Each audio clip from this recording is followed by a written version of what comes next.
Bonsoir, bonsoir Internet, bienvenue. Le son est-il présent? Internet, impeccable, le son est présent. Bienvenue, bonsoir Internet, je suis Laurent, je suis votre streamer préféré. Je fais des lives sur le social, le médico-social, l'éducation, le divertissement, la culture et plein d'autres sujets absolument merveilleux, passionnants. Je suis un petit peu fatigué de retour de Paris Manga. Il paraît qu'il y avait du monde, je sais pas trop de l'intérieur. Voilà, on a suivi via les réseaux sociaux, ça avait l'air un peu dingo. Bref, ce soir, je suis ravi de vous accueillir. Déjà, important, si vous voyez ce replay sur YouTube, déjà abonnez-vous, merci beaucoup. Et si vous voyez ce replay sur YouTube, eh bien, venez sur Twitch, venez sur Twitch. On est bien sur Twitch, vous pourrez interagir en direct avec nous et avec nos invités. Et ce soir, je fais la même intro à chaque fois, j'essaie de varier un peu, mais bon, bref. Ce soir, des invités absolument prestigieux, flamboyants, vous voyez au-dessus. On parle éducation spécialisée avec deux invités que je suis ravi d'accueillir. Je patiente pas plus. Hop là, je fais venir nos invités. Johanna et Elise, alias, non, on va pas sortir les blasts tout de suite. Brontosaure, tu peux le dire. Hier, ça rentre pas dans le cadre. Frontosaure, voilà. Alors attends, je vais rééquilibrer un peu les volumes. Alors dans le chat, dites-moi si vous entendez bien tout le monde, s'il n'y a pas des sons qui sont plus ou moins... Enfin, c'est des sons qui sont pas trop forts par rapport à d'autres.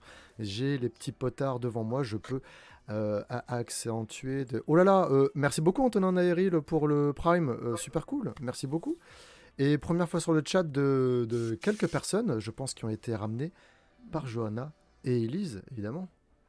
Brontosaure. Alors, je suis ravi de vous avoir parce que déjà, Johanna, on se connaît depuis pas mal de temps maintenant, ça fait quelques années. On s'est connus parce qu'on a fait quelques petites drôleries, quelques petites péripéties. Quelques petites vidéos. Voilà, à la télé, sur Internet, sur les réseaux sociaux, voilà, à la série Noob et la chaîne No Life, entre autres choses. On va pouvoir revenir là-dessus. Donc, des petits trucs avant de démarrer la soirée.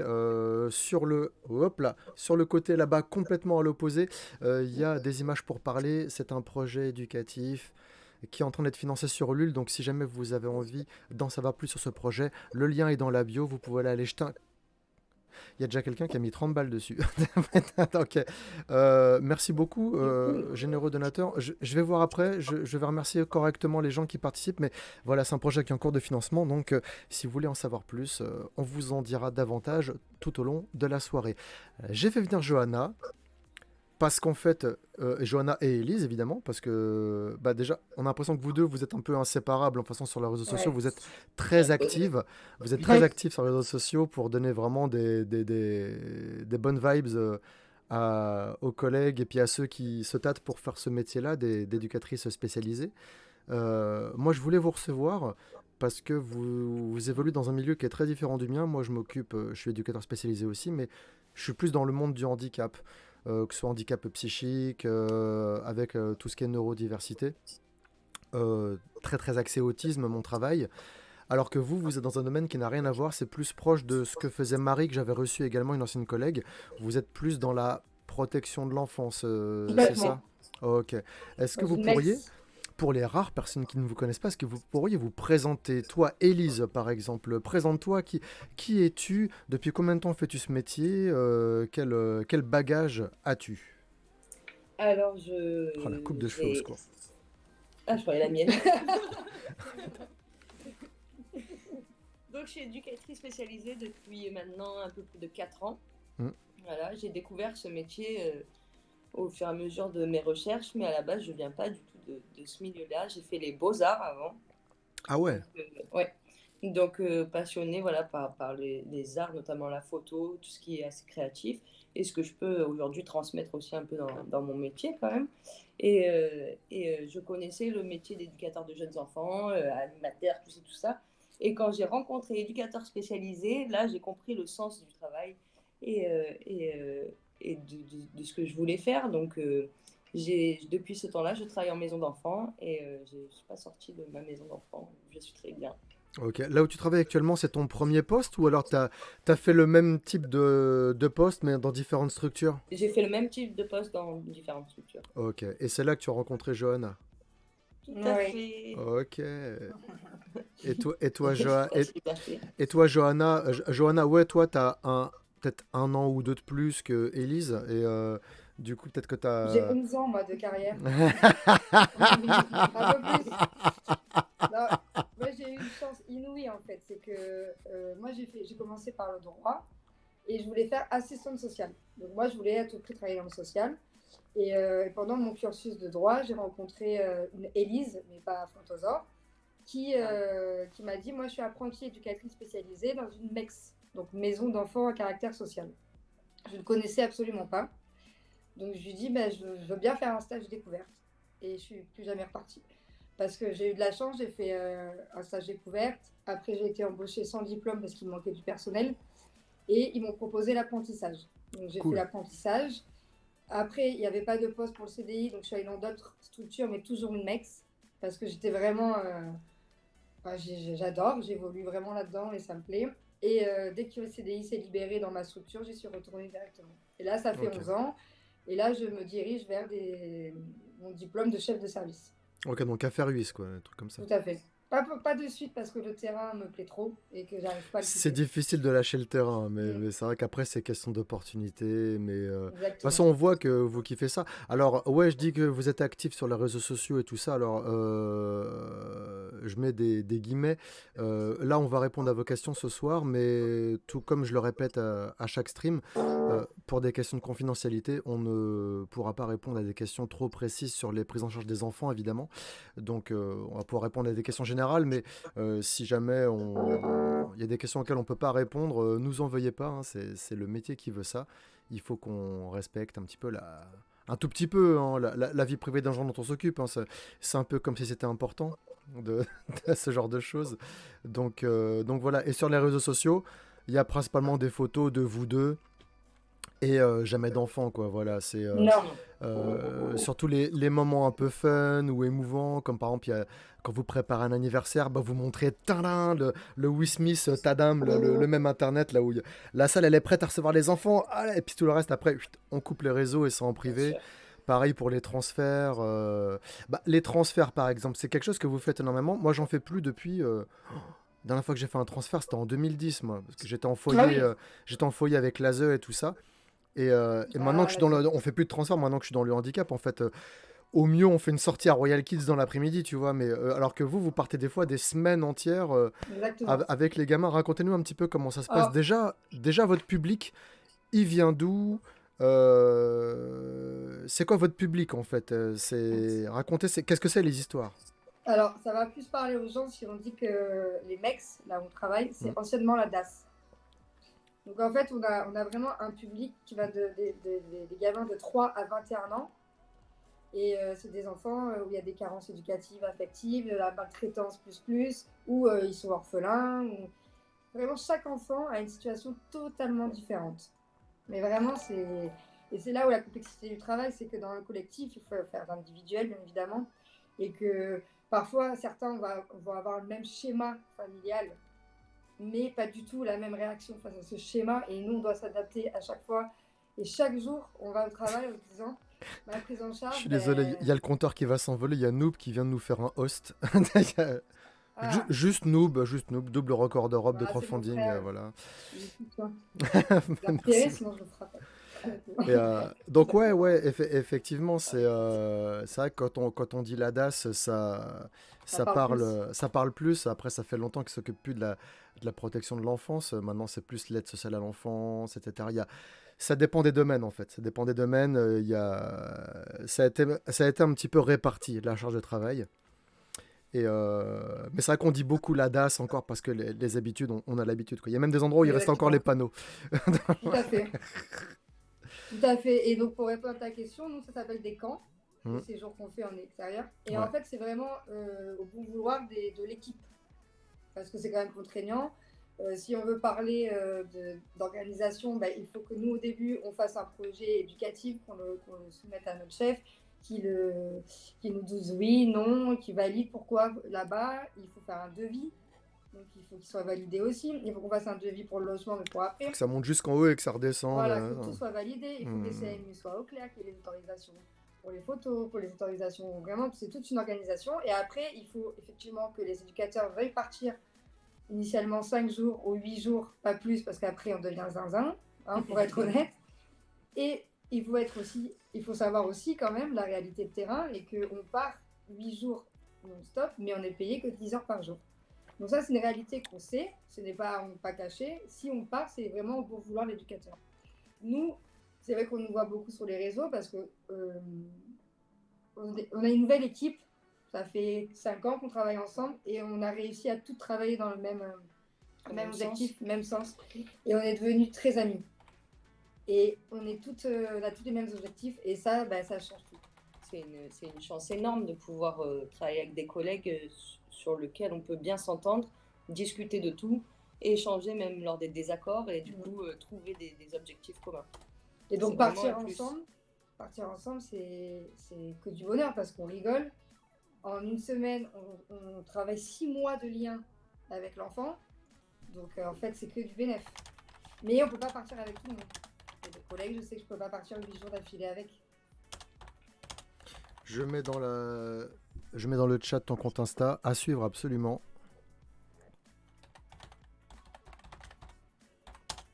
Hop là, voilà, c'est partagé. Non mais ouais, ça file la pêche, c'est marrant. C'est marrant. C'est marrant, c'est Orelsan. Ouais, c'est marrant. Je suis très mauvais truc. Non, mais écoutez pas mes arguments. Plus je parle, moins vous allez follow. Non, mais il y a. Ah la vache, j'avais pas fait. Ah oui, il y a des gens qui te suivent. Il y a 2-3 personnes, ouais, ça va. Ça va. J'avais pas vu. 16 800 abonnés, messieurs, dames. Voilà. Et puis, il y a des stories en veux-tu, en voilà. Bon, après, quand c'est festival. Mais là, on regarde les photos. Voilà, c'est assez dingo, quoi. Attendez, je vais juste changer de scène. Hop.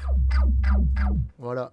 Donc là, on voit les camps de vacances. Voilà, ça vous donne un ordre d'idée. Tout ça, c'est public, hein, donc ça c'est ouf. Bah, il y a les festivals parce que Madame Johanna, pour ceux qui ne savent pas, est une star, hein, voilà. Là on voit Corinne Nemec, s'il vous plaît, Parker Lewis, voilà. Ouais, c'est un petit pote avec mon pote. Ah vite fait, c'est un petit pote, Ouais, voilà. vite fait. C'est un pote, on boit des coups vite fait. Et donc voilà. Mais après, c'est vrai que bon, on va pas se mentir, on garde les meilleurs moments pour les réseaux sociaux, mais il y a quand même pas mal de taf derrière, quoi. Il y a quand même il y a 10 photos, il y a 10 photos par jour et puis le reste après ça charbonne, quoi. Ça charbonne. Les enfants, ils ont de quel âge à quel âge, tu l'as peut-être dit juste avant? 3 à 21, nous on évolue, enfin on travaille sur l'unité de vie des 4-8. 4-8, ouais, les petits, quoi, les tout petits. Ouais. Ok. On est le groupe le plus jeune du foyer. Ouais. Ok. Et essentiellement, donc voilà.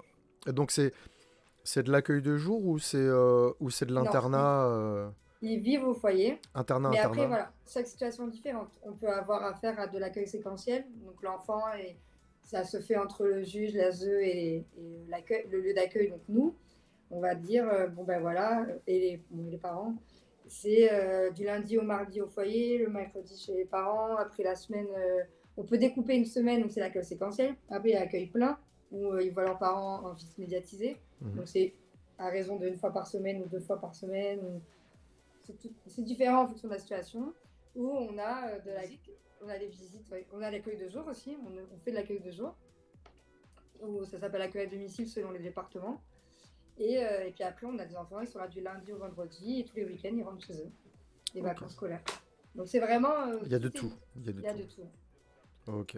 Et du coup, ils s'y retrouvent, hein, puis, parce que c'est pas les plannings, c'est les mêmes toute l'année ou alors parce que c'est peut-être un peu perturbant. C'est pas trop perturbant pour eux ou des fois il y a des. L'enfant s'adapte très vite. Ça va être plus perturbant pour les adultes autour qui gravitent que pour l'enfant. Okay. L'enfant il va s'adapter parce qu'il y en a certains, ils ne sortent jamais, et ils voient tous les vendredis leurs copains partir le week-end chez les parents et revenir le dimanche. Ok. Ça peut être compliqué, effectivement. Il y a, alors sur la cagnotte du projet sur Ulule, du projet éducatif qui est en bio, et ben c'est, oh la vache, il y a Olydri qui a fait un tweet. C'est ça, je disais, le compteur il est en train de grimper là, qu'est-ce qui se passe? Je regarde, bon, j'arrête de regarder, après je bégaye, c'est pas bien. C'est Fanou qui a participé. C'est Fanou. Ah, Fanou. C'est Fanou. Qu'est-ce que c'est que ça? David Blond. Alors, je décroche, c'est le vice-président d'Emo 5 qui m'appelle. Ah. Bonsoir David, je suis en live sur Twitch.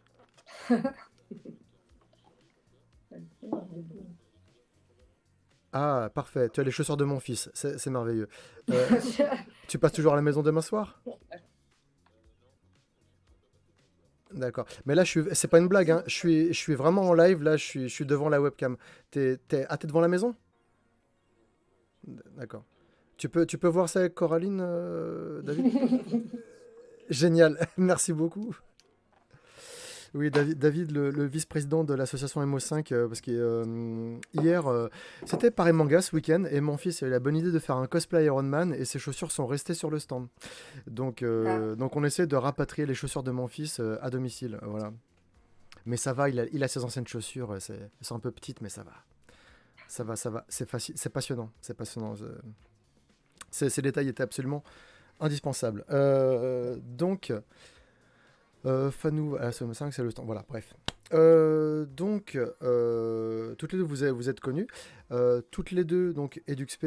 Toi, Johanna, en apprentissage. Et toi, Élise, c'était école d'éduc classique Par formation initiale, oui. École J'ai 3 classique, ans 3 ans, avec des voilà. stages. Ok. Et toi, Johanna, l'alternance, ça s'est fait en combien de temps? 3 ans. 3 ans pareil. En fait, pendant les 2 premières années, j'avais 5 jours de cours par mois et un stage extérieur. Et la dernière année, pour le stage long, c'était sur mon lieu d'apprentissage. Ok. Dans le chat, il y a McFly qui dit Tic et Tac, les meilleurs éducs. Ouais, il y a les gens qui vous suivent. Les gens qui vous suivent, ils ont les refs. Il y a quelqu'un qui avait dit dans le chat tac, tac. Avant, il y avait un éduc, voilà. Jérém 21 400. Hello, je suis éduc et je bosse FAE d'adolescente. Ouf. FAE d'adolescente. Plein de trucs sympas, ça donne. Ah ouais, ça fait Vietnam flashback un peu des fois quand tu connais les lieux. Structures. Perso, j'étais à Nîmes avec des enfants pendant longtemps, mais pour des raisons perso. Mais depuis, j'ai passé mon BPJEPS et je travaille en animation encore, mais en maison de retraite. BPJEPS, je la connais pas celle-là. C'est le diplôme pour être animateur, ça? BPGEPS. BPGEPS, ouais. Comme ça. BPGEPS, C'est ce qu'a fait Timan en fait, c'est ça?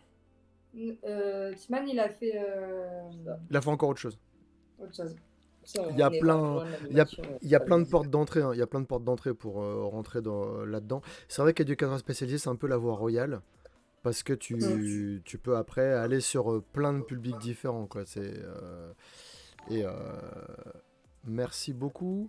Rodrix65 pour le follow. Prends une chip et installe-toi. Éducateur spécialisé à l'ASE. Norine 94. Ah bah Norine, je sais qui est Norine, je sais. Donc voilà. Et c'est quoi du coup cette année, racontez-nous quelques anecdotes. C'est quoi l'anecdote qui a été la plus marquante pour vous cette année, sans donner trop de détails? Ben, ça va pas être une anecdote, ça va être une année. Le confinement, quand il y a eu le premier confinement. Voilà. Ça a été quelque chose qu'on a vécu au début. Bon, c'est drôle, c'est nouveau, haha, c'est cool. Sauf qu'en fait, tout le monde ne savait pas comment réagir. Donc l'ASE nous a dit, bah, dites aux enfants que tout est gelé, tout le monde reste au foyer. Bah ok, on leur a dit, bah, la réaction a été explosive, hein, bien évidemment. On leur faisait école, on était enfermés. Puis comme on est une structure assez grande, pour aller dehors, on faisait un roulement entre les unités de vie. Donc, c'est-à-dire qu'on avait 1 heure dans la journée, on avait le droit de sortir avec les gosses. Et le reste du temps, on était dans notre unité de vie. Donc, ça a été très dur. Et là où pour moi, la force du métier, c'est l'équipe. On est toutes restées. Il y a eu une collègue qui était en arrêt, mais c'était pour sa santé, donc c'était tout à fait normal. On est toutes restées, main dans la main, et on s'est dit, bon, on affronte ça, ok, c'est dur, ok. On va trouver quelque chose pour sortir du quotidien, sinon on va péter un câble. Et en fait, on a monté tout un projet ensemble sur un projet d'unité de vie sur Harry Potter. Bon, étant des grandes fans aussi, j'avoue que c'était logique pour nous. Ah, mais c'est ça quand tu fais le cosplay Vive d'Or. Exactement. Il faut savoir que l'idée d'être en Vive d'Or obèse comme ça, c'est l'idée de mon frère Christophe. Hein. Moi, ça va encore. Du coup, les enfants l'ont poursuivi pendant des heures. C'est ça, ils voulaient attraper le Vive d'Or et tout. Qui c'est qui faisait le cognard? Non, c'est vrai, personne. Avec son front. Aïe, aïe, aïe. Non, mais et donc, du coup, ça nous a un peu sauvés, ce projet, parce qu'on est tous rentrés dedans, autant les gamins que les adultes.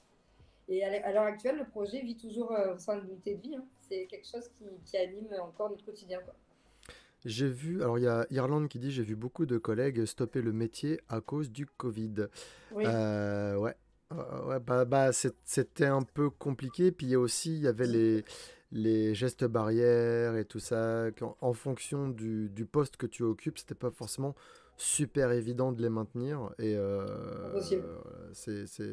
j'ai formulé ça comme j'ai pu, mais bon, t'as mis le mot dessus. Ah ouais, C'est toi qui mais l'as dit, c'est pas moi. j'étais Voilà. avec les petits, clairement, de 4 ans, qui sont dans le désespoir parce que déjà, ils voient leur mère qu'une heure par semaine. Et là, on leur dit, ben non, et on ne sait pas quand est-ce que tu vas la revoir. Ils avaient besoin que les éducatrices soient près d'eux. Bisous, câlins. Et ben oui, c'est Mm. le Covid, oui, mais on reste humain avant tout. Bah, bah, déjà, comme je dis souvent, la distanciation professionnelle. C'est une des premières formations que j'ai faites, hein. Quand je suis rentré dans le social, Mm. c'était en 2007, je crois. 2007 que j'ai changé complètement de boulot pour rentrer dans le social. Et il disait la notion de juste distance. C'est de trouver l'équilibre entre D'accord.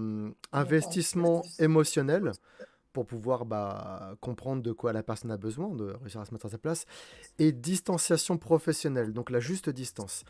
Et mon directeur de centre, à chaque fois, il disait, alors la juste distance, tu sais combien c'est? Je dis, Et lui me disait, c'est 1,50 m. Il avait l'accent du sud. Il disait 1,50 m. Il n'y en a pas, c'est du cas par cas. C'est comme là dans le chat, il y a quelqu'un qui dit, vous suivez les enfants pendant combien de temps? On ne sait jamais. C'est ça, c'est La que situation est différente. le Ça fait 11 ans me... que je suis au foyer et j'ai des enfants que j'ai eu évoluer pendant 10 ans au foyer. Et il y en a certains, ils arrivent, au bout de 6 mois, ils partent. C'est vraiment. Mais après, oui, là, ce que tu disais, on en parlait tout à l'heure par rapport à la distanciation. En formation d'éducateurs spécialisés, on nous apprend ça, attention, l'affect. Mais Il y en a qui on arrêtent à est. cause de ça, c'est trop dur, hein. C'est trop dur. Il y a les gens, ils ne peuvent pas faire ça. Ils sont à fleur de peau, ça leur fait de la peine, Exactement. et Et après, voilà. il ne faut pas oublier qu'on est des humains et on travaille avec de l'humain. On est obligé de s'impliquer à un moment donné si on veut que la relation soit sincère de toute manière avec les enfants. Donc on est obligé d'être vrai nous aussi. Et ça passe aussi par les émotions et l'affect, hein, de toute manière. Et Ouais. tu vois, tout à l'heure, on parlait des transferts, comme tu dis, ou des camps. Quand on part en camp avec des gosses qui viennent d'arriver au foyer, ils sont là, mais attends, Johanna, Tu te brosses les dents? je t'ai brossé les dents là. J'avoue, j'ai des grosses dents, mais je les brosse quand même. Mais tu vas dormir debout? Ben non, je vais dormir dans le lit là. Mais les éducateurs, ça dort. Ils sont. Bah, on va à la douche. Ah, mais oui, mais c'est impressionnant. On C'est va à la douche, ils me disent, mais Élise, elle t'a frotté le dos? Bah non, je l'ai frotté le dos toute seule. Mais du coup, vous vous lavez tout nu? Bah oui. Et Et vous en fait, faites ils nous caca voient. aussi, c'est Et voilà. bah alors ça, quand on leur dit, je vais aux toilettes, laissez-moi 10 minutes, Tu vas faire un quoi? quart d'heure pour elle, ils nous disent, quoi? Ouais, ça va aller. Et du coup, et c'est là où ils voient qu'on est aussi des humains, parce qu'eux, ils pensent qu'en fait, on est au travail et on fait notre travail, après on est hop dans un placard, puis on revient pour le lendemain. Et ils savent pas qu'on a une vie. Ils sont petits aussi. Non, mais Ils sont petits, mais. on a tous vécu ça. Je veux dire, nous aussi, quand on était plus petits, le jour où on a croisé une de nos profs de primaire dans un supermarché, on était choqués. On était choqués. Ouais, c'est vrai. Parce que C'est vrai. voilà, ils nous voient que dans ce contexte-là. Donc forcément, tu fais un truc comme tout le monde. Tu fais, bah ouais. Ouais, parce qu'eux, ils ont pas TikTok, Twitter. Et encore, quand tu postes une photo Twitter, tu postes pas ton cul sur les chiottes, hein, voilà.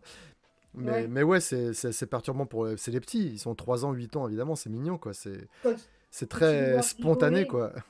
quand ils nous voient rigoler entre collègues, c'est le meilleur film de leur vie, hein. Ils nous regardent, ah mais elles rigolent entre elles. Mm. Et pour moi, c'est très important qu'on reste, qu'on ait que des Ouais. femmes dans l'équipe, qu'on reste humaine face à eux, parce que nous, on leur demande enfin, on connaît leur vie déjà, et on leur demande de nous raconter un peu plus pour les aider, les accompagner au mieux.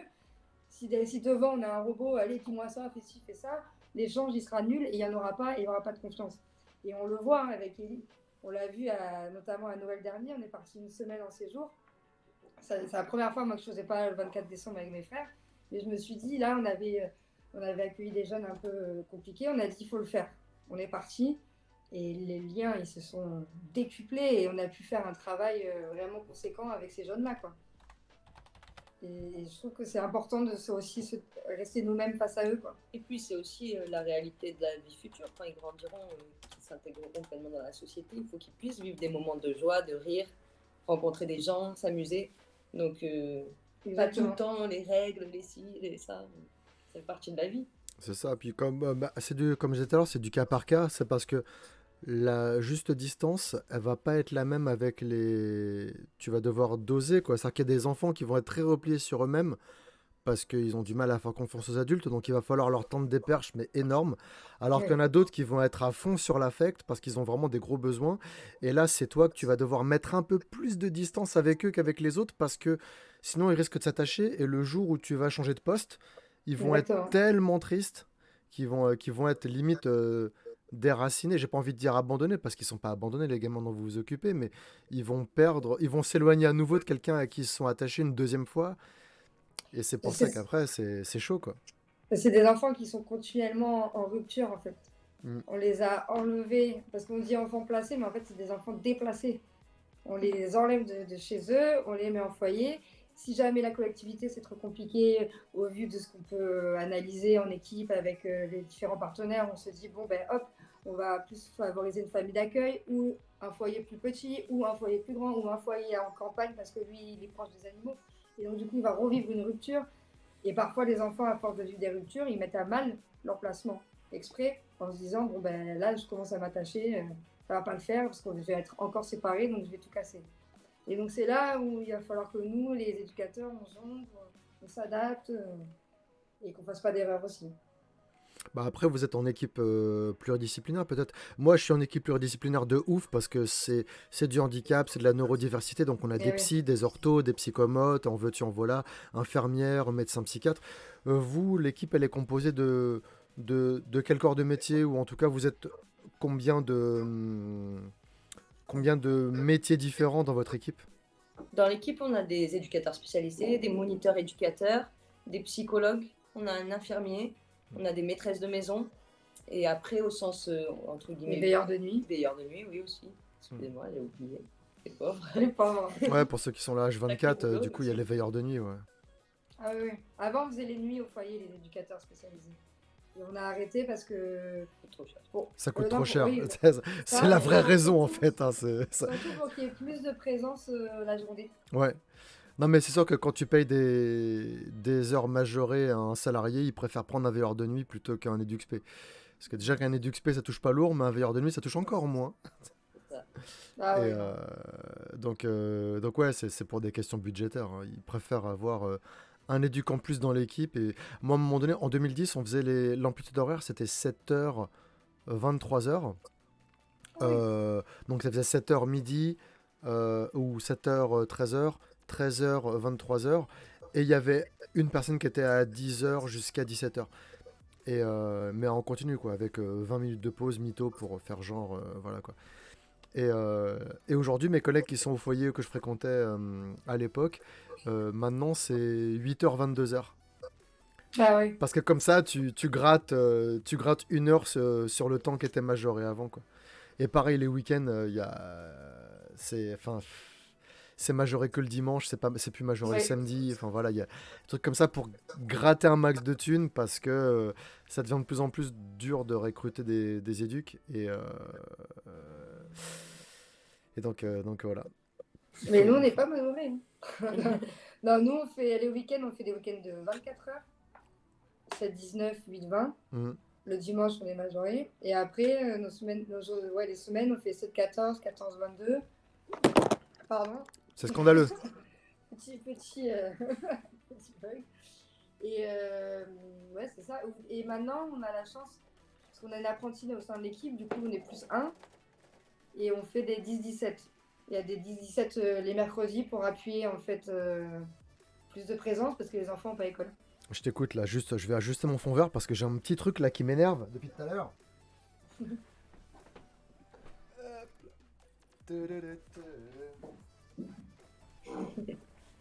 Bouge. Non, c'est dans l'autre sens. Hop là, voilà. Tout va bien. J'ai des problèmes.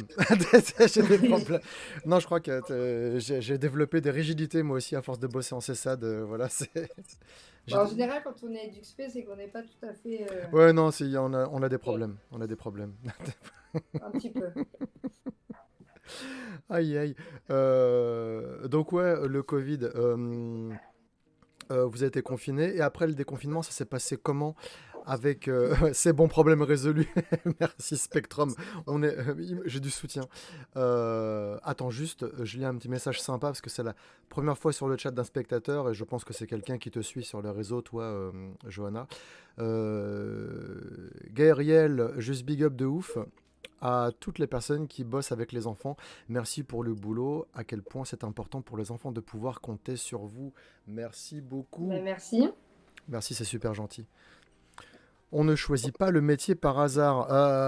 Ouais, je veux dire, à un moment donné, t'as des métiers qui sont, t'as des métiers qui sont moins chiants et mieux payés. Ouais, c'est qu'on y trouve notre compte quelque part. On y trouve notre compte quelque part. Bah, pour moi, clairement, c'est une vocation. Hmm.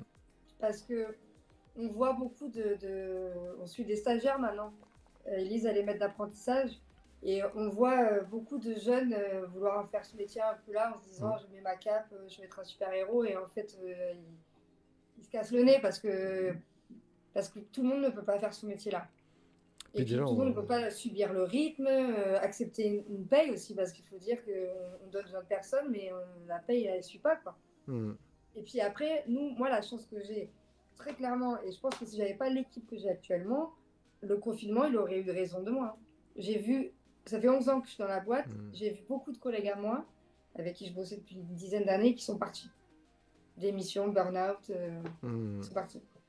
Donc très clairement, si j'avais pas mon équipe, peut-être que j'aurais suivi ce chemin-là aussi. Pour moi, le plus Ouais. important, c'est l'équipe. Non, mais Et après, il y a des. Comment dire.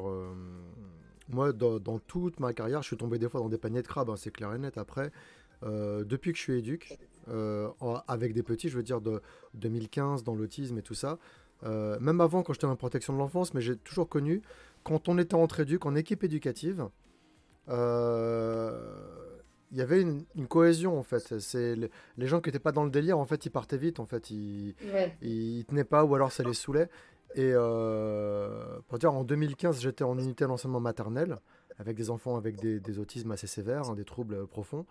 On bouffait ensemble le soir au resto. On bouffait ensemble le soir au resto. Quand il y a quelqu'un qui était malade, on prenait des nouvelles par SMS. Ouais. Moi, quand j'ai eu mon fils, on m'a offert des cadeaux, on me demandait les photos et tout ça. C'était en 2010, quand j'étais dans le foyer dont je parlais. Il y a une collègue qui habitait juste à côté du foyer. Bah, quand tu finissais à 23h, t'allais chez elle, il y avait tous les éducs qui étaient déjà assis par terre à jouer à Uno, avec une tartiflette Bonnet. qui était au four, enfin voilà quoi, c'était ambiance vraiment bohème quoi, tu vois, et il y avait tout, il y en avait 18 piges, enfin 18 piges non, parce que EduxP, il te faut 3 ans, donc voilà, c'est niveau bac, et il te faut le bac et tes 3 ans derrière, donc voilà, mais il y avait des jeunes, il y avait des moins jeunes, il y en avait des plus vieux que moi aujourd'hui à l'époque, donc c'est vrai qu'il y a une ambiance qui fait que c'est c'est ce qui fait que tu tiens, quoi. C'est ce qui fait que Mais tu tiens. complètement. Nous, on est Et... 4 dans l'équipe, on est comme ça, on est vraiment très amis, et même en extérieur. Et on a des délires un peu farfelus. Moi, je suis fan des sapins, donc elles m'ont appelé la queen des sapins. Elle, avec son gros front, on l'appelle la queen de l'air parce qu'elle fait de la brasse de l'air. Enfin bref, on a des délires où on se clash dans le bureau. Ouais, espèce de sapin. Notre collègue Marion, on l'appelle Martha, elle est toute petite. Donc c'est la queen des lutins. Et en fait, les enfants nous entendent rigoler là-dessus.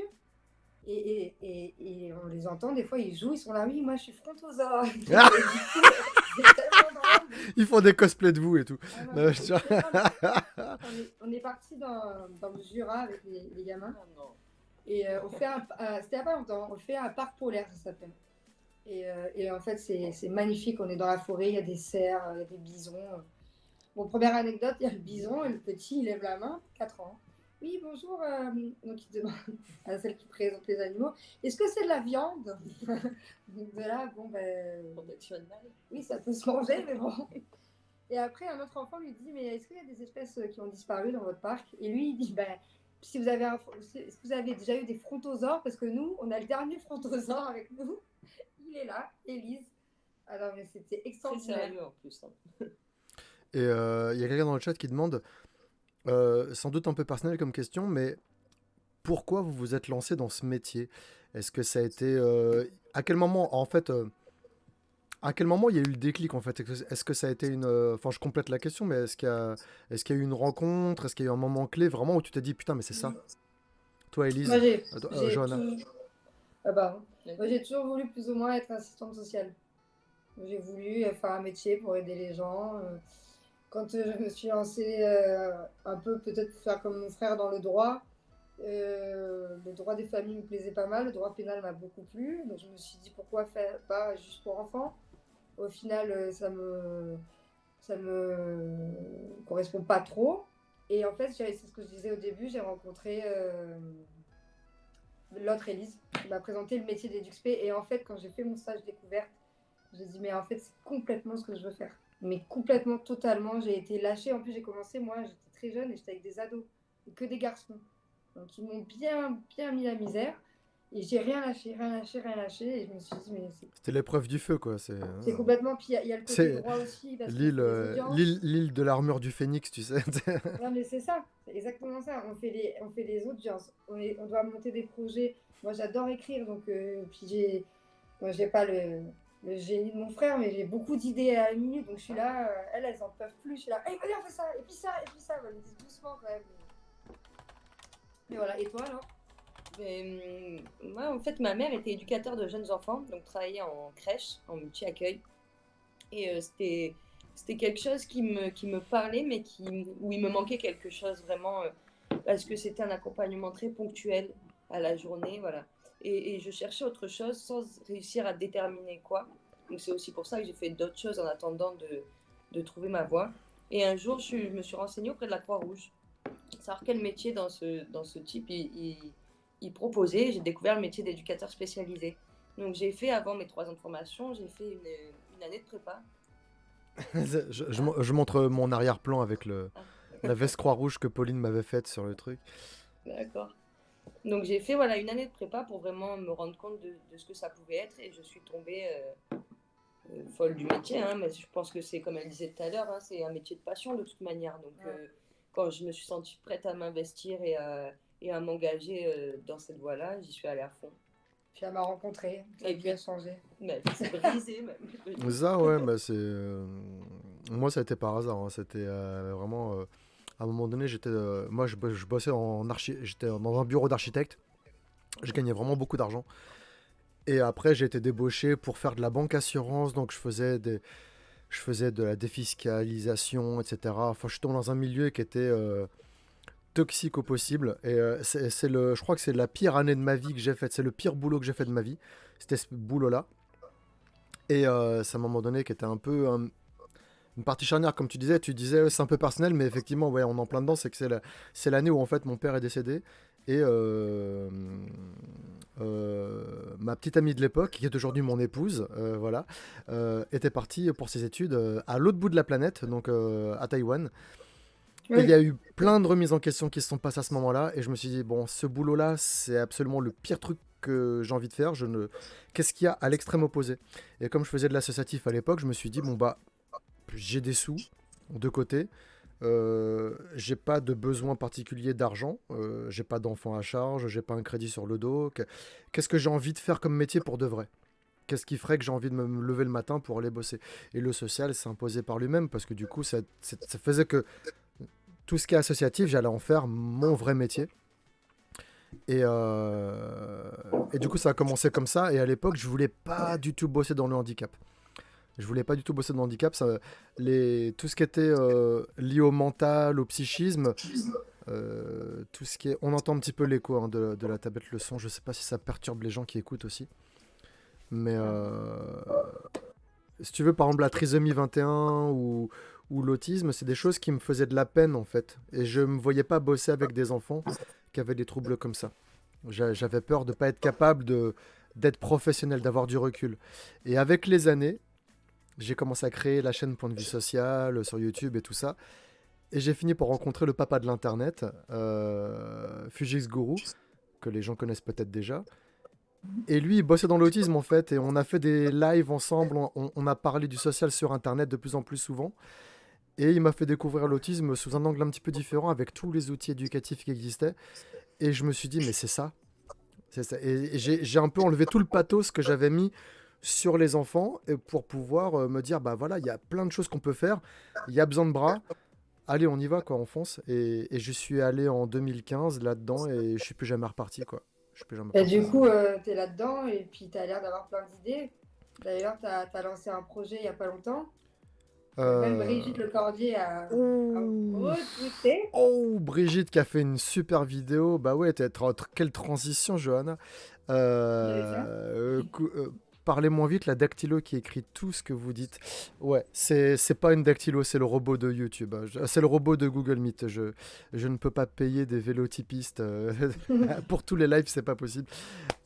Ouais, le projet, bah je vais prendre quelques minutes pour en parler. Bah oui. Le projet des images pour parler, c'est un projet éducatif.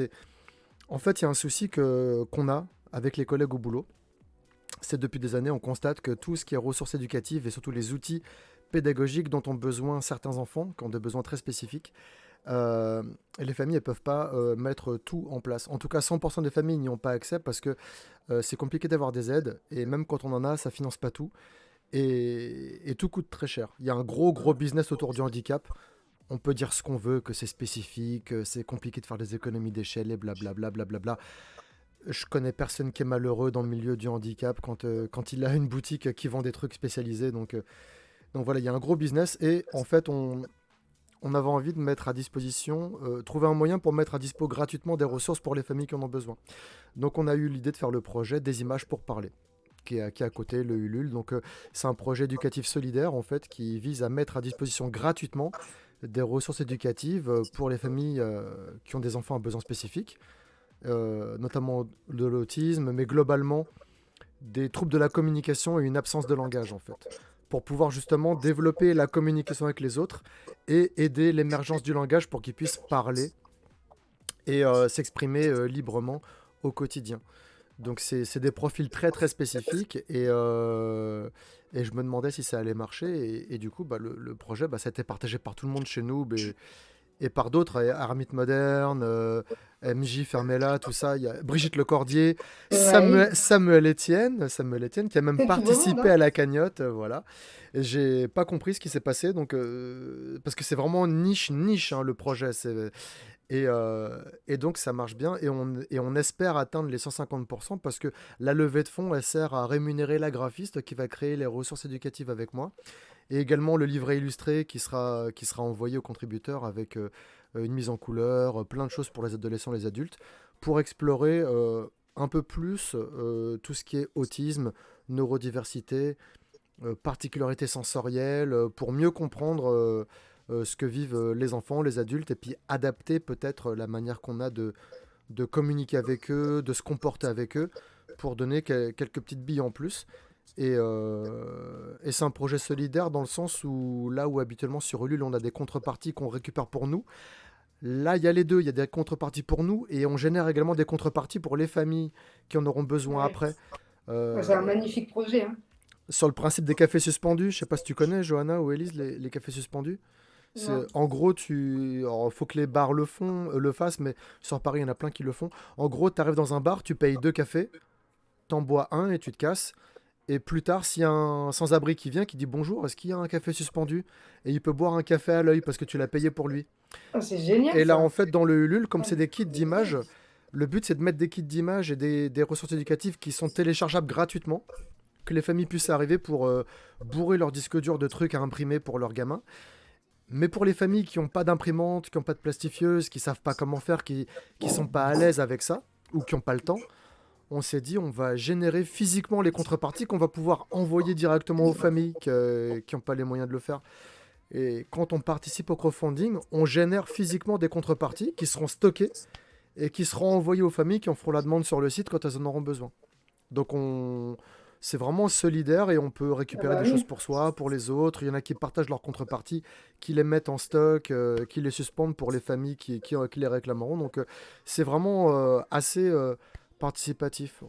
On va pas casser le business qu'il y a autour du handicap, hein. Je veux dire, on est une poussière dans la galaxie, hein, Oui, mais tu mais vois, c'est très bien. c'est un nouvel apport, un nouvel outil. Et l'éducateur spécialisé dans le quotidien, il a besoin de ça. Et les parents et même l'usager a besoin de ça, en fait. Et donc, c'est très intéressant à chaque fois de proposer des nouveaux projets.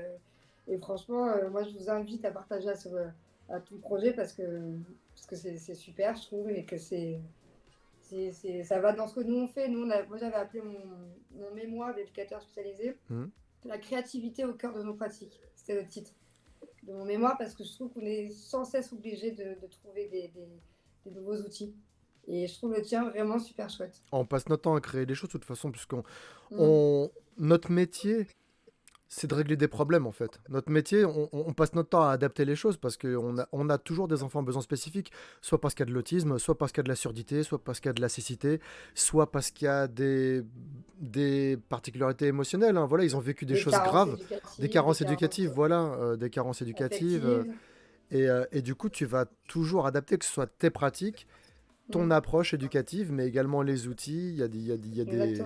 Et peut-être qu'il y a des enfants qui cumulent aussi. Peut-être que non seulement ils ont été placés, les enfants dont vous vous occupez, mais peut-être aussi qu'en plus de ça, il y a de la dyslexie, il y a de la dyspraxie, voilà, il peut y avoir des troubles du sommeil, des choses comme ça. Parce que vous avez une psy, donc il y a forcément des choses qui sont liées à ça aussi. On a même 2 psys maintenant, depuis le Covid. Non, en fait, la société évolue tellement mal, mais vraiment mal. Et puis, même avant le Covid, on avait remarqué ça. Les jeunes qu'on accueille, c'est pas que comme à l'époque, on disait les enfants de mecs, c'est des cas sociaux. Là, on a des enfants placés, mais on a aussi des enfants avec des notifs MTPH.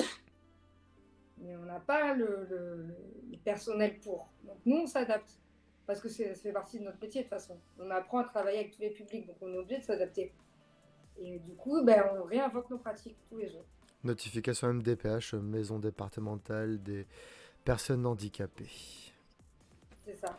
Voilà. Ouais, mais de toute façon, t'as beau avoir une notif MDPH, déjà tu galères pour l'avoir ta notif, et quand tu l'as, il n'y a personne pour prendre le poste. Donc, ça les AESH en école, voilà, il y a un replay sur la chaîne où j'ai reçu 3 AESH. On a passé près de 3 heures à rager. Voilà. À la fin, je leur ai dit, bon, allons on va finir sur une note positive. Alors, ouais, bon, c'est vrai que c'est un métier qui est mal payé, c'est vrai que c'est un métier où vous n'avez pas d'heure, c'est vrai que c'est un métier où machin, c'est vrai. Moi, j'étais comme ça.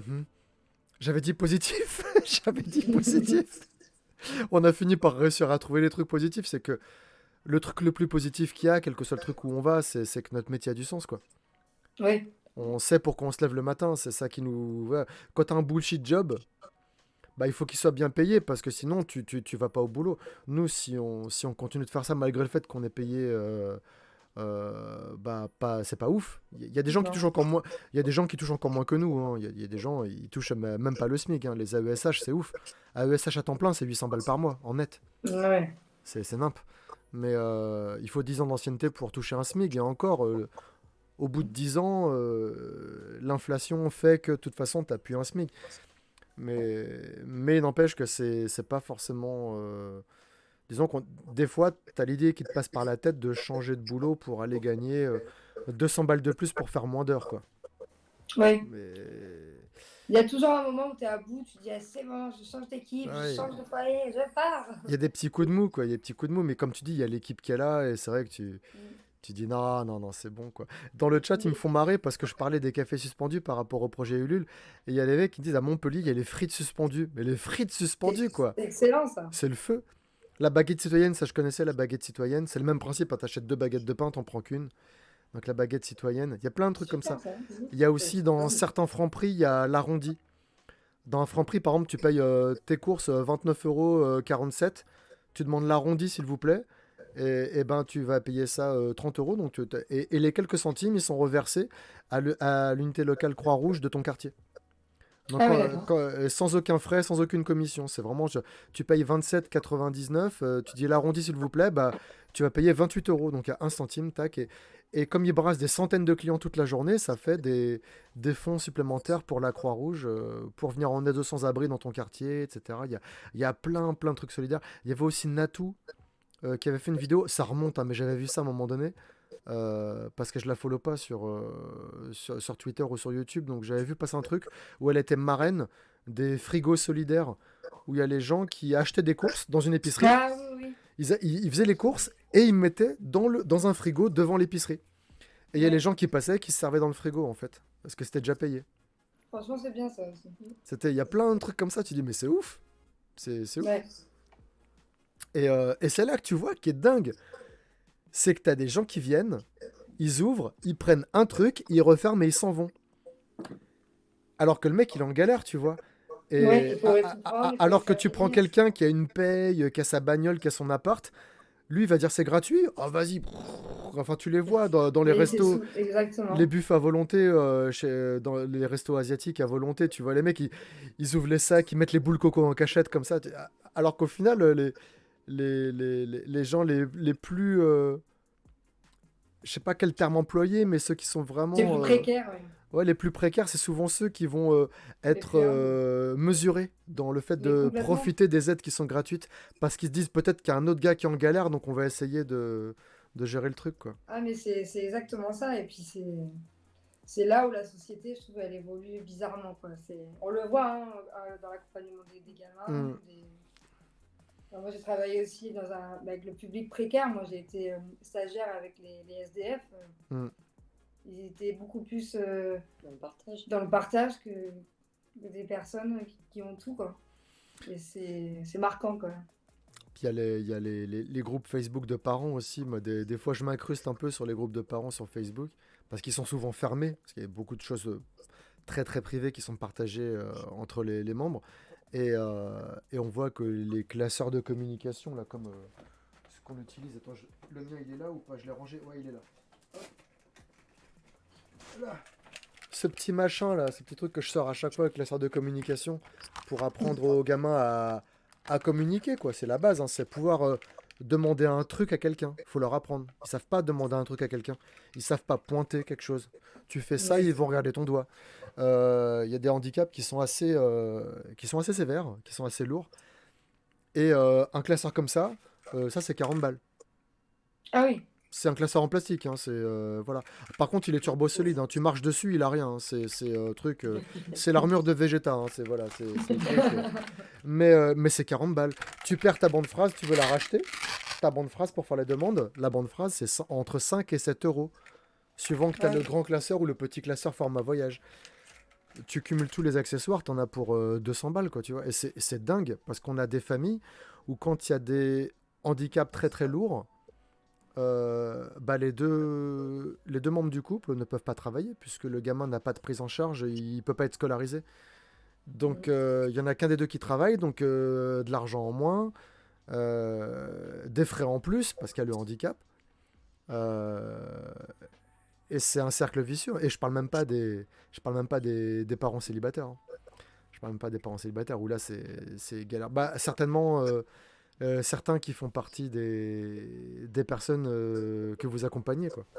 Ouais, mais tu vois, là où il y a une fracture dans le social, c'est que l'handicap, ça coûte très cher. Et comme tu disais, les parents doivent arrêter de travailler pour accompagner au mieux l'enfant. Mm, Et nous, les enfants qui sont placés, donc ils sont des fois à l'année chez nous. Ils ont juste une visite de temps en temps avec leurs parents médiatisés. mm. Mais par contre, les parents touchent encore les allocs. Et quand c'est par exemple, quand il y a la rentrée scolaire, nous, on avait un chef de service qui était le meilleur du monde, qui est parti à la retraite, qui nous avait toujours dit qu'il faut anticiper. Donc nous, en juin, on a la dalle. On appelle les parents, ils vont acheter le cartable pour septembre. Parce qu'on sait que, oui, on oublie, non, j'ai pas...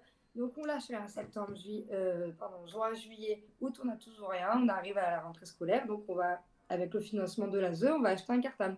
Sauf qu'en fait, ils ont les allocs.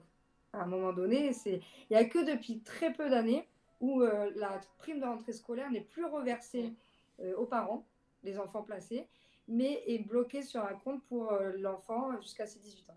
Donc ça, c'est pas mal. Mais nous, éducateurs, on fait les audiences et on bataille pour que si l'enfant est toute l'année et que le parent n'est pas impliqué, qu'il n'ait pas les allocs. À un Il y moment a, donné, il y a aussi, justement, tu parles d'un truc qui est important pour les personnes qui se tâtent pour faire ce métier-là. J'en parle pas beaucoup parce que pour moi ça coule de source et pour toi aussi, mais on renvoie des fois une image où on a l'impression qu'on est avec les enfants, avec les enfants, avec les enfants. on fait quand même beaucoup d'administratifs aussi. Ah oui, Le métier d'éduc, Submergé. j'ai presque envie de dire c'est 50-50.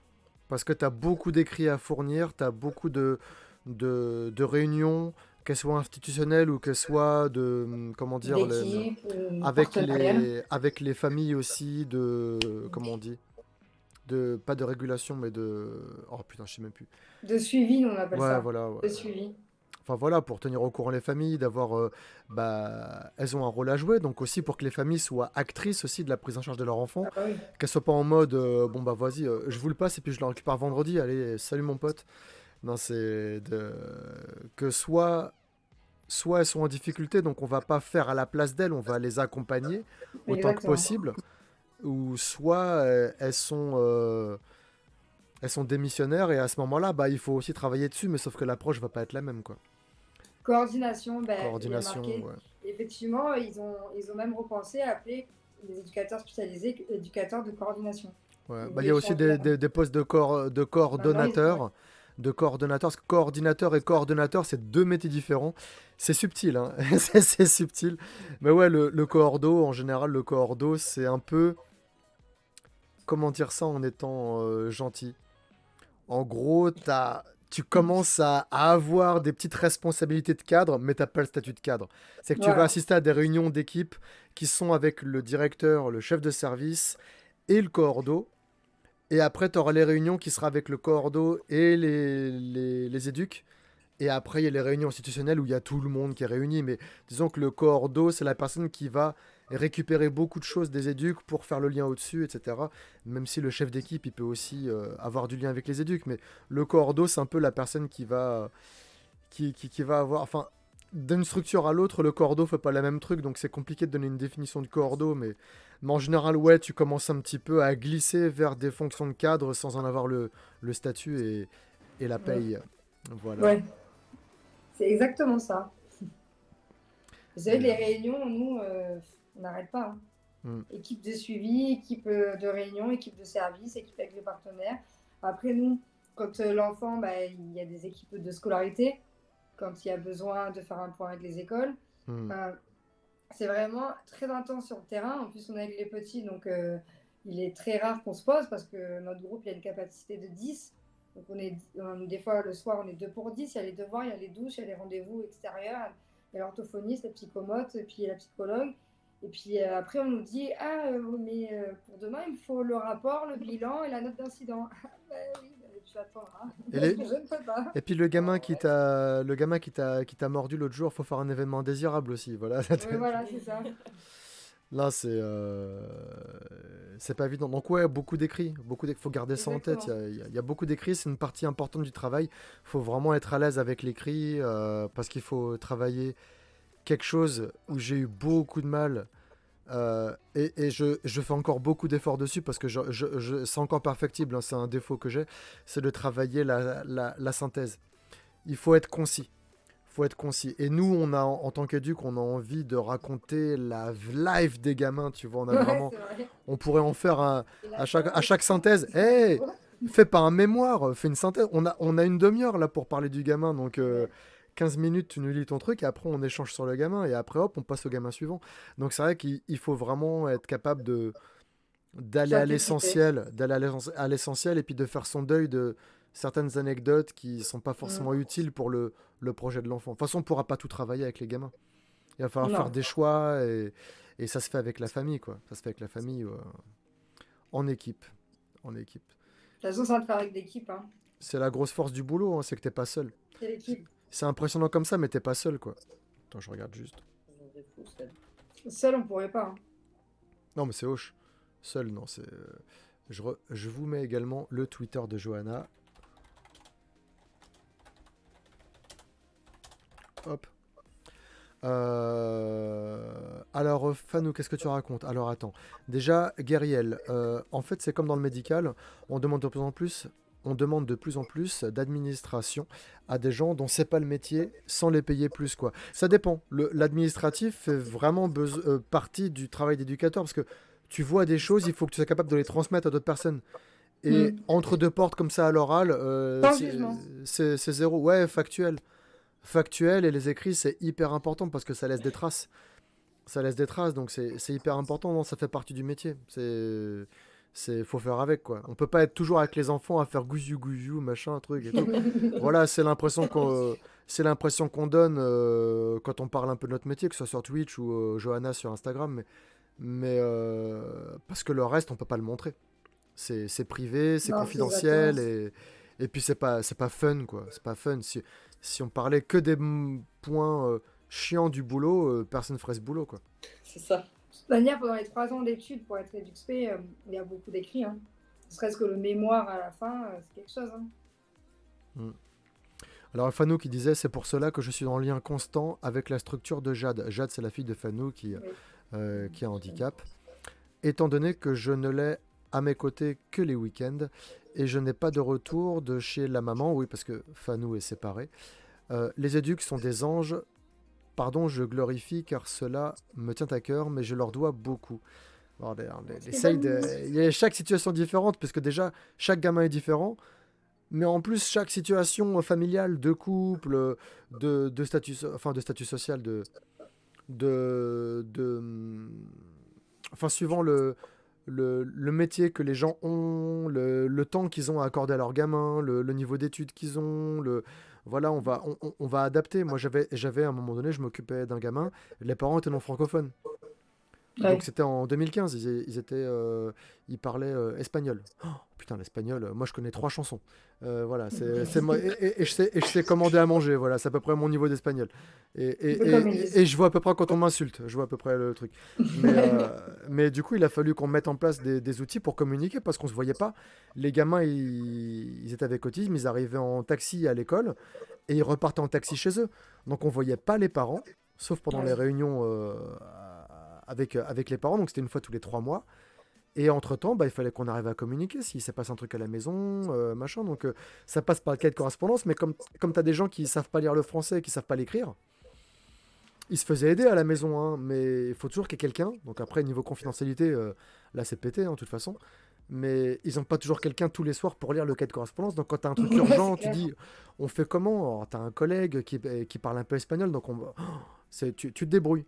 Tu trouves des solutions et tu es tout le temps en train de régler des problèmes en tant qu'éduc. Tu es Mais tout le temps. complètement. Tu règles un problème, il y en a 15 qui arrivent derrière. Tu fais, c'est pas grave. Allez, on y va. Et c'est tout à fait ça. Hein. Hmm. C'est ça, donc après tu valides, hein, tu fais pas n'importe quoi non plus, t'es pas en train d'improviser comme Tom Cruise dans Mission Impossible, hein, tu vois, voilà. Mais Bah, tu vois. t'as ta chef de service qui valide évidemment, parce que, et moi j'ai toujours eu des chefs de service et des directeurs qui étaient toujours là pour servir littéralement de parapluie, c'est-à-dire qu'ils me le disaient, comment il disait, avec Pascal, la reine, protège-toi. Protège-toi. Tu me fais valider tout ce que tu fais. Protège-toi. Alors, je pense Protège-toi. que c'est un mot de chef de service. Parce que mon ancien chef de service, protégez-vous, Protège. écrivez, écrivez. Même tu m'envoies un SMS à 23 h, au moins je te dis ok, pas de problème. Si après l'aide sociale à l'enfance, il nous dit qu'est-ce que vous avez foutu, on dit c'est Pascal, voyez avec lui. Non, mais c'est ça, c'est le boulot. Et puis après, à un moment donné, merci Omegazelle pour le follow. Wow. Omegazelle 13, yes, Omegazelle. Donc voilà, ouais, t'es en équipe, quoi. T'es en équipe. C'est pour ça que ça impressionne beaucoup. Voilà, mon frère. Ça impressionne beaucoup quand on parle de ça, mais voilà, vous n'êtes pas seul, quoi. Vous n'êtes pas Après, il y a seul. des bons côtés aussi. Hein. Ah, heureusement, hein. C'est des gamins Moi, je me souviens. Moi, il y a une anecdote, c'est une mini-anecdote, mais qui me fait toujours me remettre les pieds sur terre. C'est des fois, bah, quand je commence à 7 h, ça m'a gavé. Je me suis dit à 6 h, j'ai les cernes jusque-là. Il suffit que la veille, j'ai bu un coup avec elle, alors je suis fatiguée, donc j'arrive, je traîne les pieds, je souffle. Mais il y a un gamin qui sort, et j'en savais toute ma vie, bref, je dis pas le prénom, mais il sort et il me dit oh, ça va pas? Attends, je vais te faire ton café. Et ça, je me suis dit, ah, écoute-toi bien, t'es fatigué, mais tu vas te calmer. Le gamin, il a 6 ans, il a vécu pire que l'enfer. Il est là, il est inquiet pour toi parce que t'es juste fatigué, parce que t'as pas dormi assez. Ça met en Et perspective, hein. Ça met en vraiment, perspective. ça m'a. Et là, j'ai retrouvé le sourire dynamique, bim bam boum. Ah, c'est. Et c'est eux souvent hein, qui nous remettent à notre place. Et On, ça, c'est impressionnant. Hein. on va montrer un peu le delta, chacun notre tour. On va sortir la pire anecdote qu'on a eue. Et après, on sort la meilleure anecdote qu'on a eue pour contrebalancer. Ouais. Vas-y, Élise, vas-y, commence, Élise, vas-y. Les quoi? Les mouches, c'était quelque chose. Les mouches. Il a fait un élevage Ah de non, mouches. pas ça. J'avais oublié. Oui, on accompagnait un enfant qui était un petit peu plus âgé. Il devait avoir quoi, 9 ou 10 ans à l'époque. Et, c'était très rare qu'il soit silencieux, qu'il soit calme. Et là, ça faisait quand même un quart d'heure qu'il était dans sa chambre, on ne l'entendait plus. Donc inquiète, je Mauvais vais signe, voir. là, mauvais signe. Voilà, Signe. le silence est toujours mauvais signe. Donc je vais voir et je le vois, il avait une boîte à chaussures sans le couvercle et il trifouillait quelque chose dedans. Mais qu'est-ce que tu fais? Ben, j'ai élevé des mouches, il me dit. Je les ai rendues domestiques. Ah, mais comment tu as fait? Ben, en fait, il avait arraché toutes les ailes des mouches, donc c'est sûr qu'elles restaient dans la boîte de chaussures. Voilà, Ah c'est putain. pauvre mouche. Et puis il était très, très pervers, donc il a regardé en mode c'est toi que j'ai bientôt élevé. C'était très angoissant quoi. Il a failli arracher tous mes cheveux. Aïe aïe. Et toi, Voilà. Johanna? Moi, ma pire, c'était quand je passais mon mémoire. Donc, ce que je disais tout à l'heure, c'était la créativité au cœur de nos pratiques. C'est parce à ce moment-là, on a accueilli beaucoup de jeunes avec des gros troubles du comportement. On en a toujours eu, bien évidemment, mais là, c'était vraiment intense. Et donc, du coup, on a revu nos pratiques. Et je pars en séjour à Barcelonnette. Et donc, je venais juste d'être diplômée après mon rendu de mémoire, motivée, allez, je suis à fond et tout. Le gamin, il explose sur le parking de Carrefour. Mais il explose. Donc du coup, on est là, ouais, vas-y, on essaie de le contenir, sauf que c'était un gamin qui avait quand même cassé le nez à une collègue, à une psychologue, beaucoup de violence. Donc au bout d'un moment, on est obligé de le mettre dans le master. Donc on ferme le master, sauf que les gens tout autour y voient. Il voit le master qui zouk comme ça. Voilà. Truc. On voit ma collègue qui évite les coups comme ça, et au final, ils ont appelé les flics. Quoi. Et donc il y avait tous les autres gamins, tous les gens qui étaient outrés, regardez-moi aller, c'est elle de là, la maltraitance. Non, en fait, on essayait juste de. Parce qu'en fait, on était obligé de l'isoler parce qu'il se faisait mal. Il faisait mal aux autres. Ouais, quand t'as le gamin qui se cogne lui-même, tu fais comment Voilà. quoi tu le maintiens comme ça, mais du coup, après, il peut se luxer l'épaule. Après, Et t'as. ça, c'est ça. Puis les gens qui se mêlent, du coup, ça fait monter le Après, gamin. t'as la formation PCM, mais t'as pas envie de contenir physiquement un enfant. Nous, on l'a pas. Voilà. Tu viens pas au boulot pour ça, quoi. Non, bien Voilà. sûr. Mais là, c'était une catastrophe. Tout Barcelonnette autour de nous qui s'en mêlait. Oh là là là là. Ça, je l'ai mal vécu parce que vraiment. Le on malaise. Voilà, c'est ça, malaise. Et surtout qu'en fait, on aurait pu contenir le truc. Et ça serait passé en 5 minutes. Ça a duré des heures, le truc. J'avais la goutte, on pouvait plus. Ça, c'était. Aïe aïe. Non, de mon côté, bon après il y a des trucs super dark, mais je veux pas en parler. Ouais, Tout, moi aussi. tout ce qui est décès, suicide en foyer, tout ça, voilà, il y a des trucs Ouais, attouchement assez deep, voilà. Non, il y a un truc vraiment, c'était bien naze. Ça a mis vraiment beaucoup de choses en perspective. C'est là que tu vois si t'es fait pour ça ou pas, quoi. Si tu peux continuer. PCM, c'est pour contenir physiquement des personnes. Je sais plus ce que ça veut dire les initiales, mais c'est une formation que tu fais quand tu vas dans des milieux où il y a des cas complexes. On appelle ça comme ça.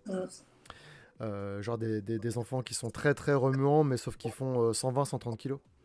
Donc Voilà. quand il a décidé de partir, il part. Tu peux te mettre devant si tu veux. Voilà. Non, le truc, vraiment, le pire truc que j'ai eu à faire, c'était. À un moment donné, je bossais avec la protection de l'enfance aussi, et on faisait en fait de la mise à l'abri. Donc on faisait du signalement à la CRIP, la cellule de recueil d'informations préoccupantes. Et donc on mettait à l'abri les gamins, et il y avait des gamins des fois qui n'avaient pas de papier. Donc on avait des mineurs isolés étrangers, comme on appelait à l'époque. Maintenant, il faut dire mineurs isolés non accompagnés. Exactement. C'est les mêmes, hein, mais comme ça au moins c'est pas stigmatisant et ça alimente pas des débats de merde. Et donc, comme il n'y a pas de papier d'identité, on considère qu'ils sont mineurs jusqu'à preuve de leur majorité. Donc après, il y a plein de choses qui se passent, des recherches, examen d'âge osseux, l'atlas de Gleury-Chépil, etc. Donc ils sont mis à l'abri en hôtel social pendant quelques jours, le temps de passer devant le juge pour enfants, au tribunal de grande instance, voilà, où on les accompagnait. Et s'ils sont reconnus majeurs, et ben en fait, ils ont le droit de galérer comme tout le monde. Donc il y a une main levée. Et Et donc l'hôtel s'arrête. Ce qui se passe, c'est que la première décision, elle tombe quand le gamin n'est pas encore passé devant le juge. En fait, c'est juste un examen d'HEC. Donc on fait un panoramique de la mâchoire, des radios des poignets. Enfin bref, c'est un atlas référentiel qui date des années 50 aux États-Unis sur une population adolescente nord-américaine. Tu fais ça sur un Congolais en 2012, je te laisse imaginer les dégâts. Hein, voilà. Donc j'avais des gamins qui avaient littéralement 14 ans qui se retrouvaient dehors parce qu'ils disaient non mais lui il est majeur. Mais pourquoi? Bah sur l'Atlas ça dit qu'il est majeur. Non mais il a 14 ans, je le soulève avec un bras. Ouais bah on peut pas le garder. Et donc je me suis retrouvé à faire des mains levées régulièrement hein, pour expliquer aux gamins où aller, pour trouver de l'aide, resto du cœur, foyer, etc. Faire un recours, il y en a.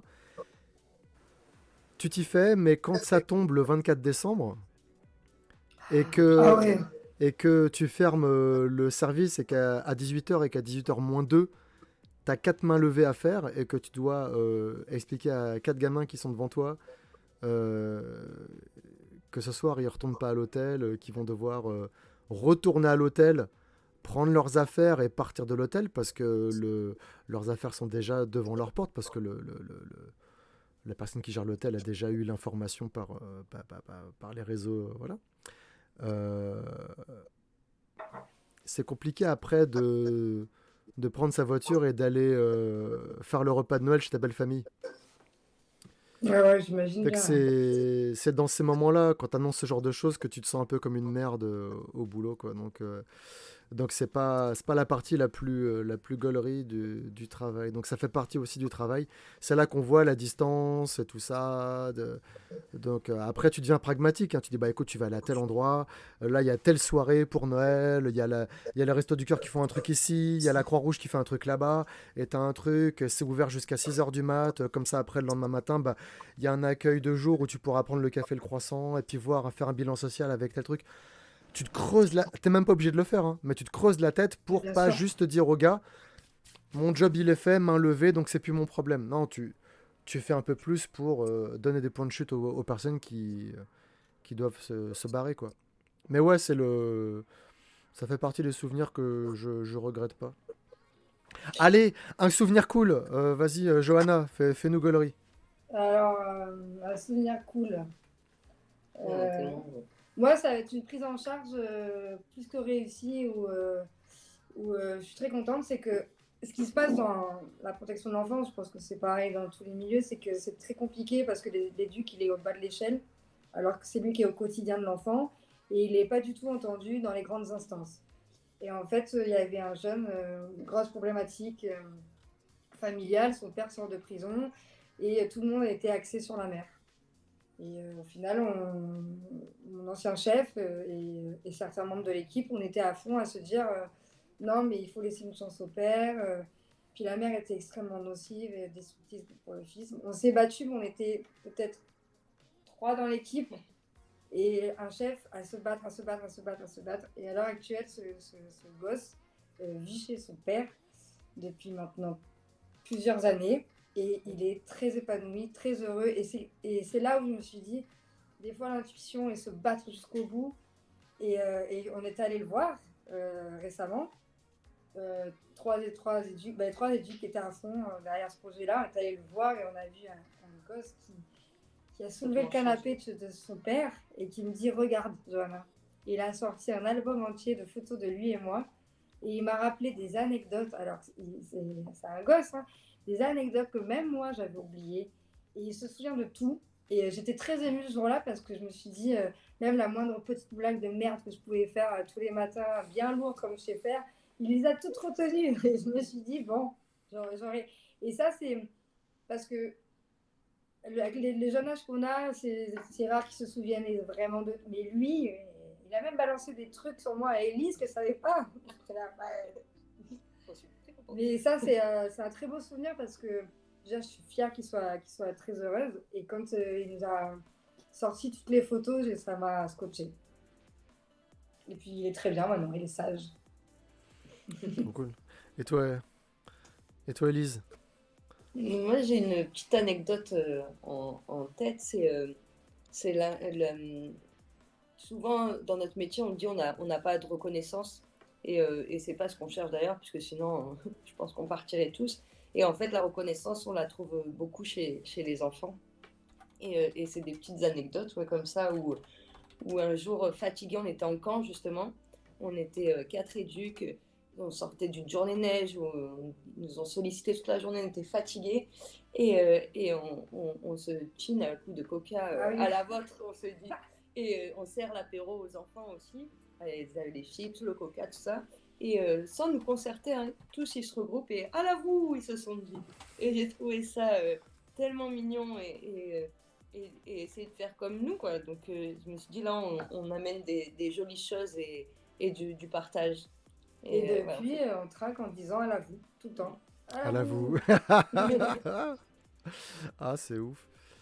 Là, après, moi, souvenir, il y avait. Alors, déjà, avant, il y a Fabien, un Fabien qui habite Toulon, voilà, qui fait 2-3 web-séries vite fait. Fabien Fournier, ton frère, il vient de participer au Ulule et il vient de nous faire passer la barre des 104%.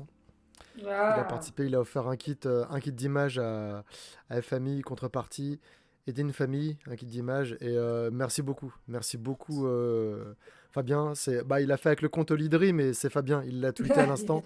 Il l'a tweeté à l'instant. Merci beaucoup Fabien, c'est super cool. Merci mon grand frère chauve.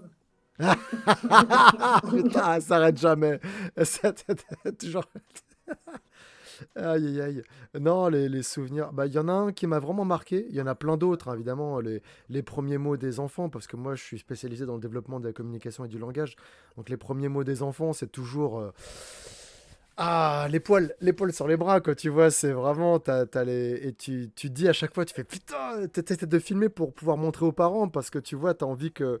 Tu dis c'est dommage, c'est pas les parents qui les ont eu les premiers mots, c'est dommage, mais voilà, ça fait partie des bons moments. Mais il y avait un moment quand j'étais en foyer en 2010, pour le côté un peu bohème, tu vois, comme on en parlait en début de soirée, où il y avait, à un moment donné, j'ai annoncé que je partais à la protection de l'enfance.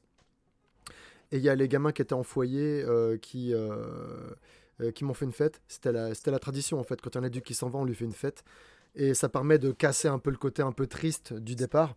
Et donc, c'était des ados, tu vois. C'était des ados. Il y en a qui étaient bien balèzes, tu vois.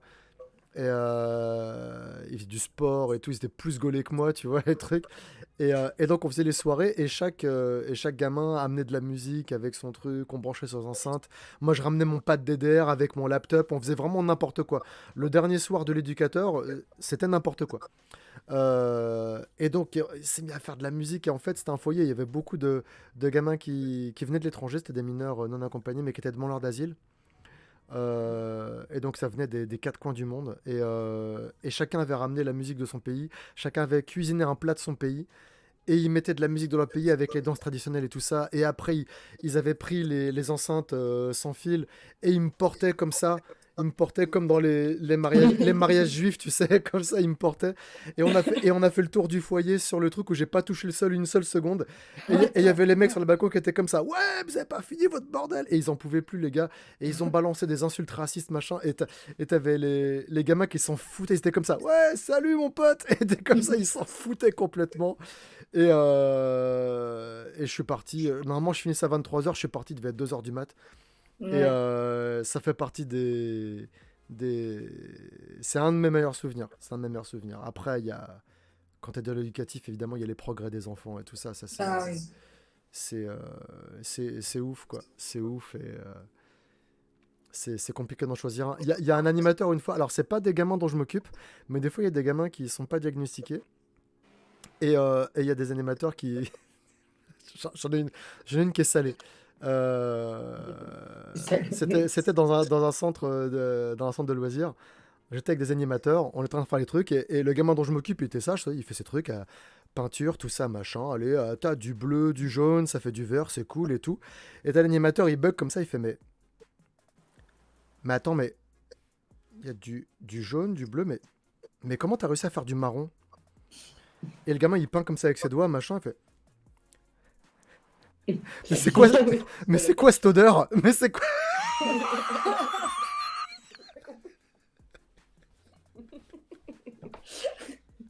Putain, pourquoi tu fais ça? Pourquoi tu fais ça? Ah ouais, non, il me regarde, et moi j'étais avec mon petit gamin autiste qui était en train de faire sa super peinture, j'étais comme ça. Démerdez-vous. Démerdez-vous. Littéralement, là. Littéralement. Ah ouais, c'est ça. Et t'es comme ça, Alors, pourquoi t'as fait ça? Le des gars, fois, il faut très très bon. Hein. il On dit, est bah, je voulais du marron. Il a répondu ça, je crois. Je voulais du marron, putain. Non, mais- Il va retrouver. Hein. Pourquoi tu fais ça?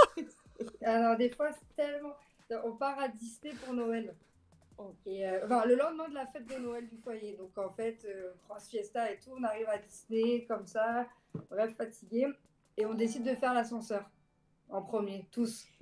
On descend. Il y a un petit, il dit je me suis fait caca dessus. Je dis ça fait peur. Hein. Il dit non, mais je me suis vraiment fait caca dessus. J'ai dit ah, t'as vu, c'est Théo. Hein. Et c'est Héloïse, une collègue, Big Nose, on l'appelle, qui dit non, mais c'est vraiment chier dessus en fait. Première attraction, 10h du matin à Disney, nickel, allez. Bon, bah, allez, les toilettes. L'avantage, c'est qu'à Disney, les shots, ils sont grands. Donc, tu peux vraiment te. Ouais. Ouf. C'était quoi la fille? La petite qui avait préparé son coup à la maîtresse, tu te rappelles pas? Ah ouais, on a une petite Voilà. classe de CP. Excellente. Elle n'avait pas envie de travailler. Des Ouais. capacités, et elle était saoulée. Du moins, je ne travaillerai pas. Du coup, elle part à l'école et on ne voit pas qu'elle met dans son cartable une culotte de rechange.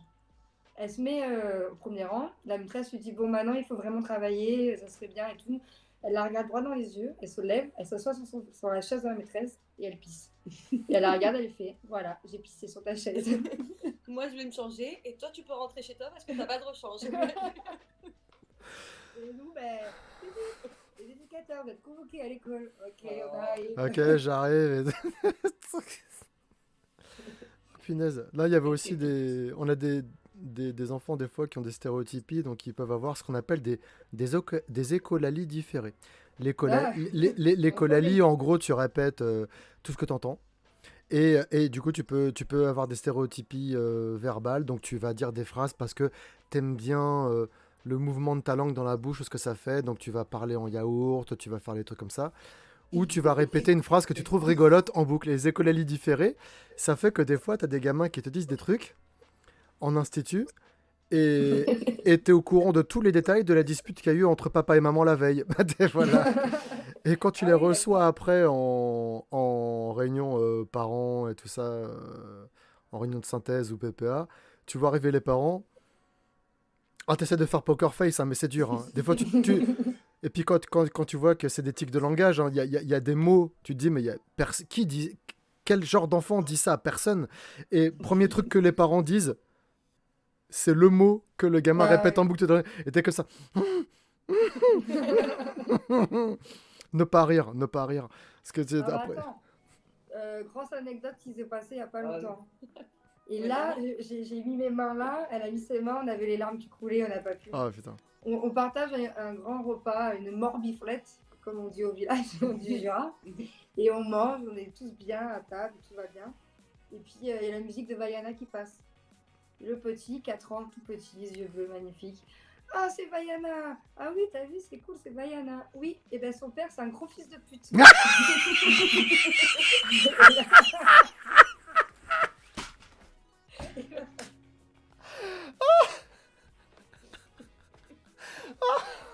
On a eu la même réaction. On pleurait. Ah, Le naturel. Ah, dans le naturel. C'est toi, c'est moi. Je lui demande, mais pourquoi tu dis ça? Non, qu'est-ce que t'as dit? Parce qu'au début, on est pétrifiés même. Tu vois, on n'est pas choqués, on est pétrifiés. Il dit, oui, c'est un gros fils de pute. Alors là, moi, je m'assois, je me cache derrière Ellie, je pleure. Oh, c'est bon. Et bon, après, il nous explique l'historique, il a entendu ça, en fait. Il savait pas ce que ça voulait dire. Mais c'est sorti tellement... ouais, elle est chaud. Ah, C'est C'est vrai que Ah, c'est c'est- magnifique, ça. ah, c'est ouf. Il y avait un truc aussi. Bah après, c'est avec les plus grands. C'est avec les plus grands aussi. C'était le foyer où j'étais. Je sors des bails qui sont un peu anciens parce que voilà, confidentialité, tout ça. Là, les gamins dont je parle, aujourd'hui, ils ont 30 ans, tu vois. Mais dans le foyer pour ados, il y avait souvent des bagarres. Et des vraies bagarres. Hein, de la bagarre avec B-A-G-A. Tu sais, tout écrit en majuscule. Caractère gras, police gothique. Enfin voilà quoi. La bagarre. Il y a des chaises qui volent. Il y a des chaises qui volent. Ça saute sur les autres avec des fourchettes. Enfin voilà, des vraies bagarres. Et, et donc, des fois, le soir, on se disait. Parce que normalement, on était trois le soir, mais souvent on était deux parce que pas de collègues, un arrêt maladie ou voilà, bref. Et donc, des fois, c'était calme. Et on se disait, mais c'est calme ce soir. Et putain, dans les 30 secondes, il y avait une bagarre qui éclatait. T'as l'impression que c'était un mot de pouvoir comme dans Donjons et Dragons. C'est calme ce soir. Commande bagarre activée. Et, C'est ça. Jamais le dire ça. et du coup, des fois, il y avait des soirées qui étaient super calmes. Et des fois, j'étais avec Marie, que j'ai reçu sur Twitch 2 fois déjà. Des fois, c'était calme comme ça, puis j'étais comme ça, fait. Et puis elle fait.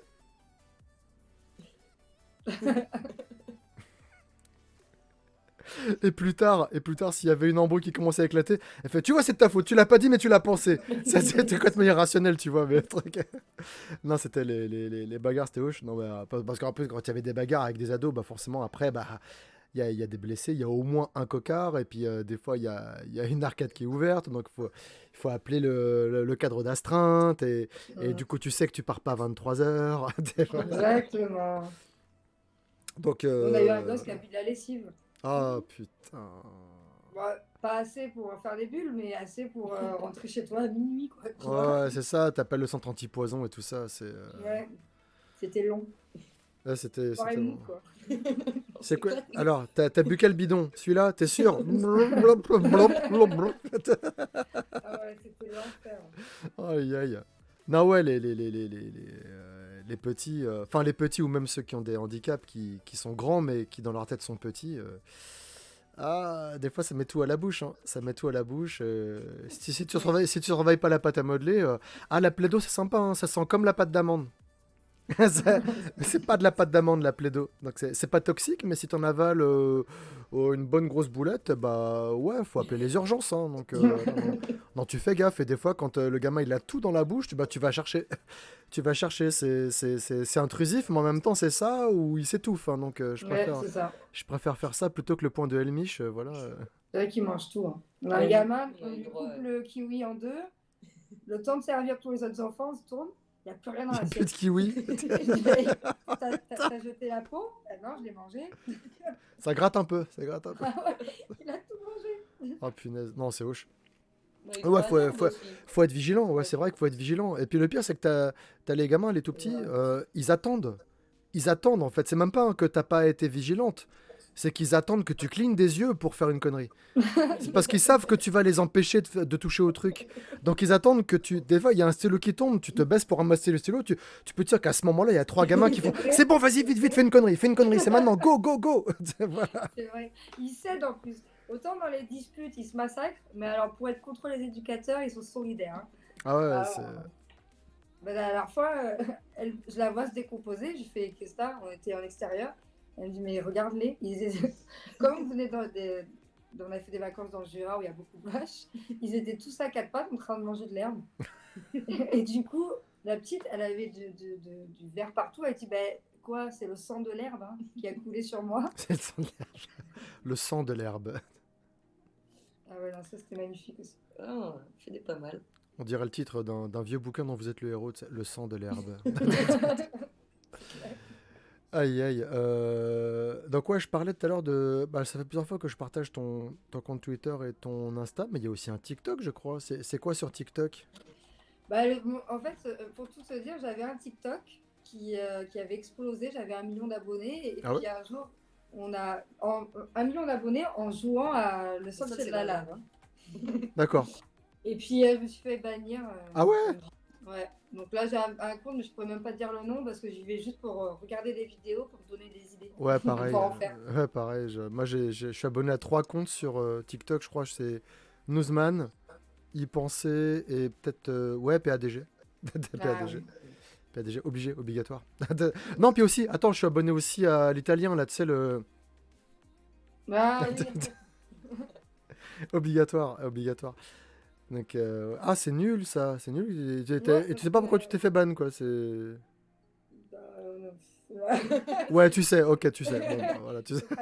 Tu me diras. Tu me diras. Et donc, le futur pour vous, comment vous le voyez? Donc, toi, Johanna, tu penses t'orienter vers plutôt poste de cadre d'ici quelques temps.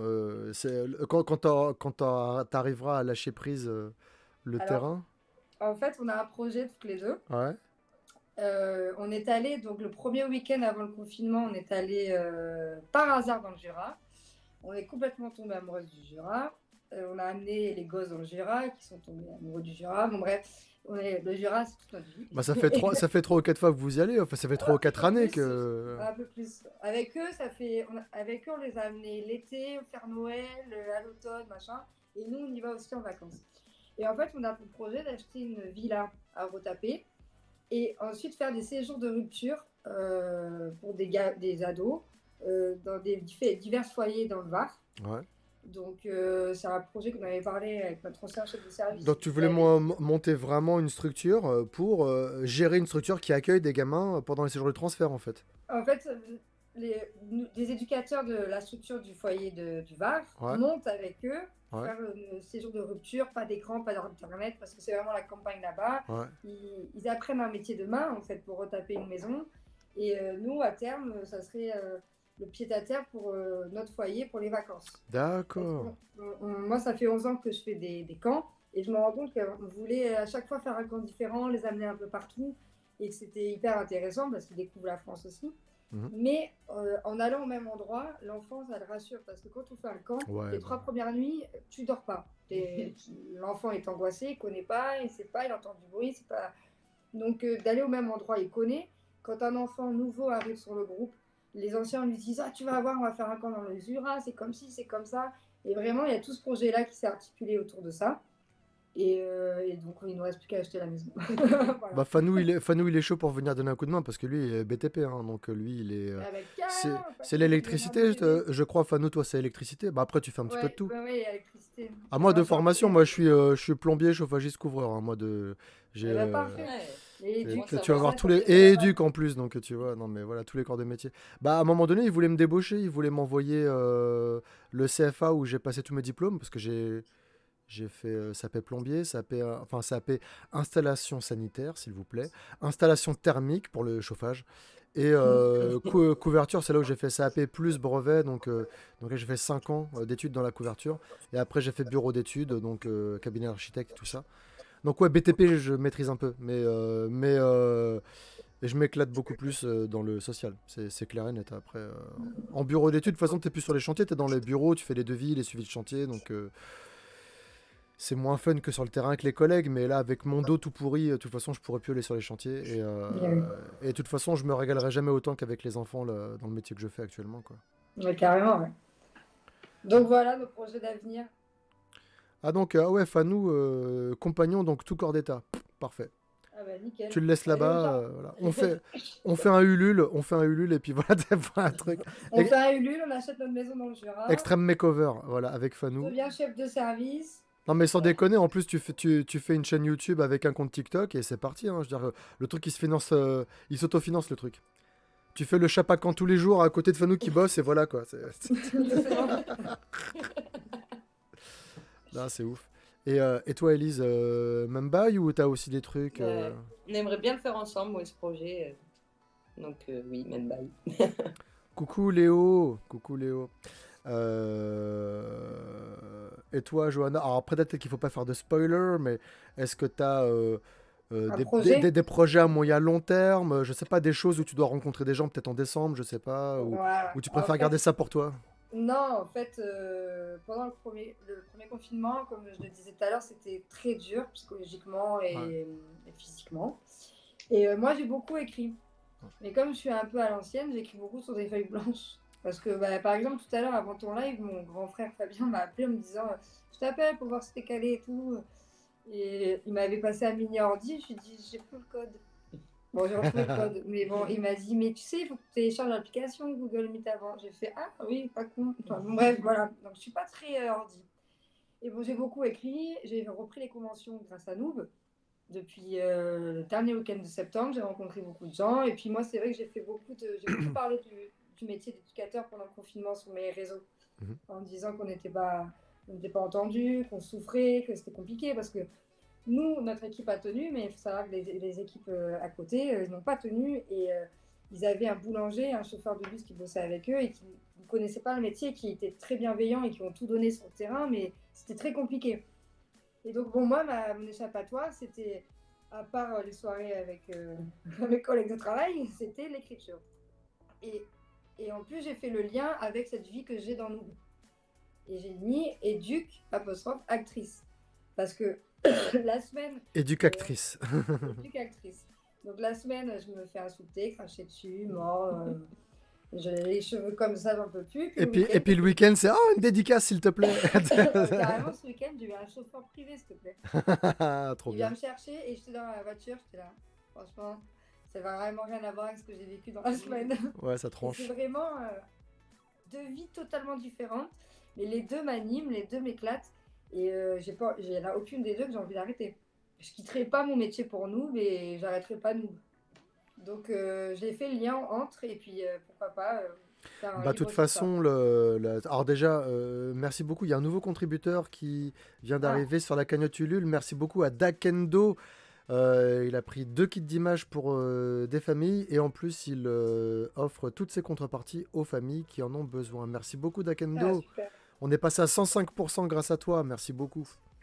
Ouais, de toute façon, il y a Fabien qui a évoqué ça dans sa dernière vidéo. En plus, pour une fois, il a fait une vidéo qui dure pas 3 heures, c'est cool.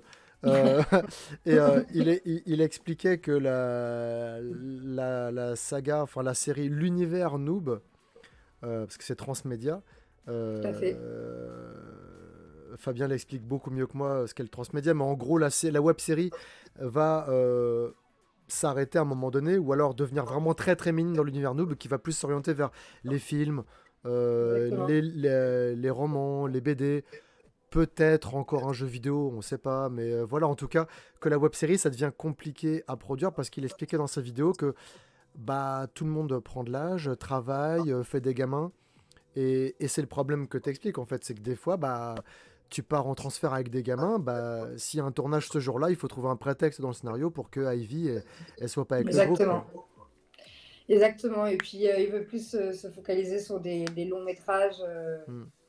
Donc nous on le suit. Hein. Mais De toute c'est façon, on n'a pas le pratique, hein. choix. Tu dis, ok, on tourne pendant 2 mois, on fait du crunch et c'est parti. Mais je me rappelle pour les films, hein, la trilogie Noob, c'était mais partout en France, quoi. Il y avait des gars qui Ouais. partaient en repérage et ils disaient, Ah bon, ben allez, Trotta, il y a un coin sympa ici, et ouais, machin, et exactement. truc.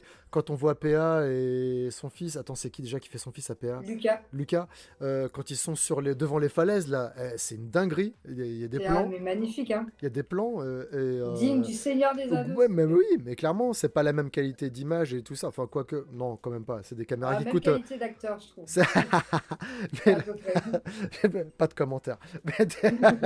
Mais ouais, les falaises blanches qui sont comme de la craie là, Ouais, avec c'est les magnifique. plages de galets, mais c'est une dinguerie. C'est une dinguerie. Tu te dis, mais pourquoi ils ont pas tourné des films là-bas? C'est ouf. Et Mais j'espère qu'on va retourner dans des endroits comme ça pour le film là, qu'on va tourner.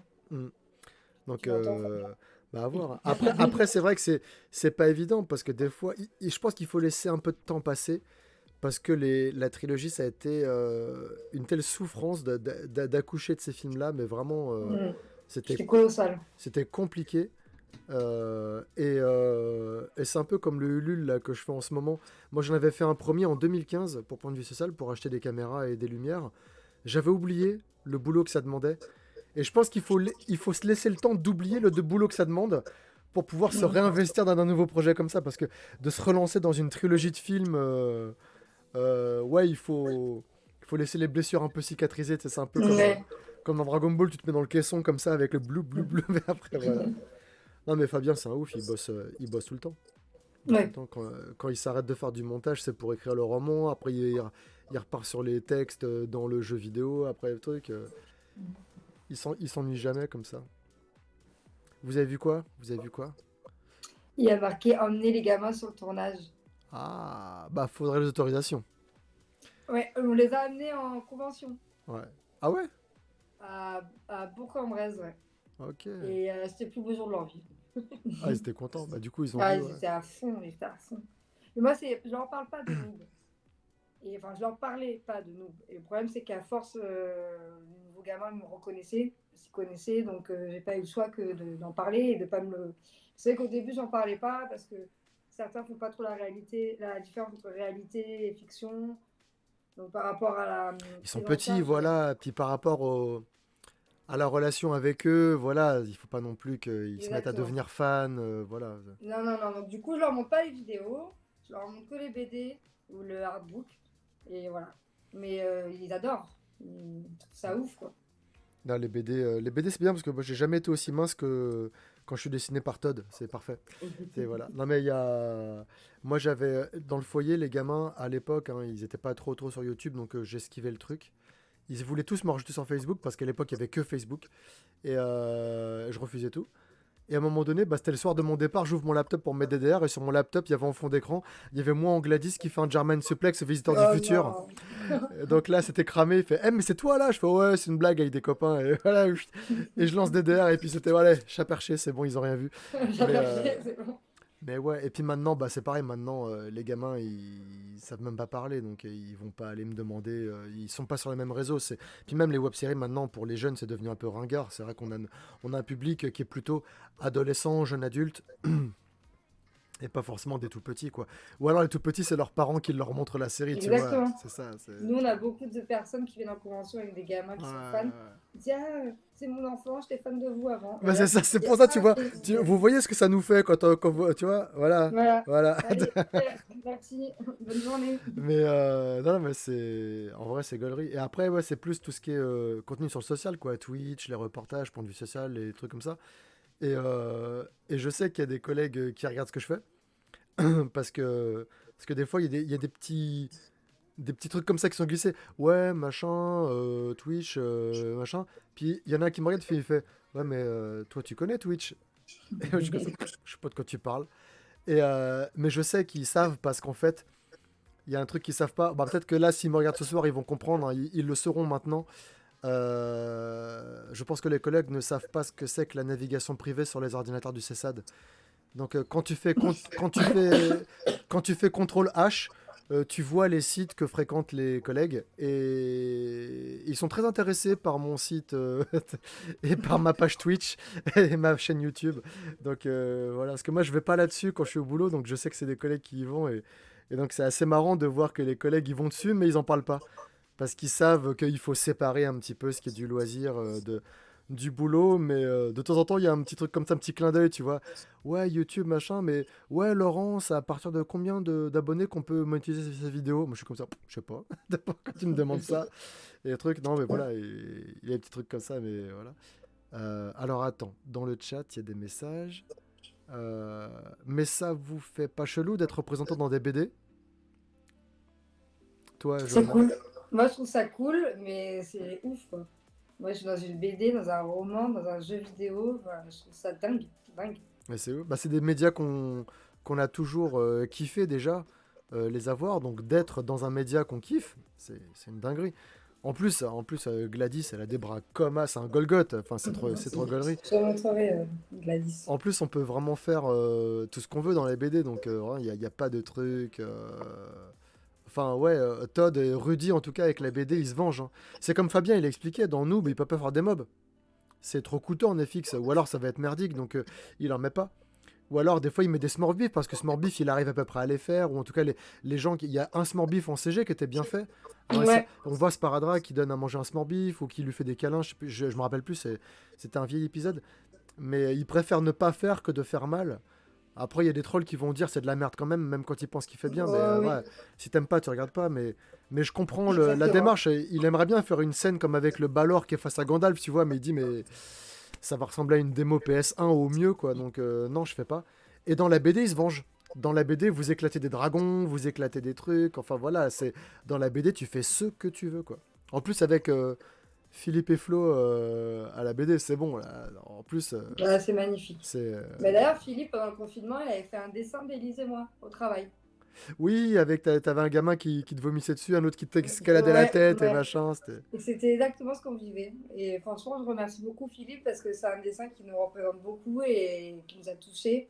Et c'est avec ce dessin que j'ai fait passer un texte un peu sur ce qu'on avait vécu, hein. Hmm. On l'a Bah, affiché au Philippe, boulot, partout. Ouais, on l'a affiché partout. Oui, ça fait un Pour peu de laisser. visibilité, comme ça les gens ils cliquent sur le dessin parce qu'ils veulent le voir, et après pouf, ils tombent sur le texte, et puis Exactement. ça met un peu plus en avant l'envers du décor, quoi.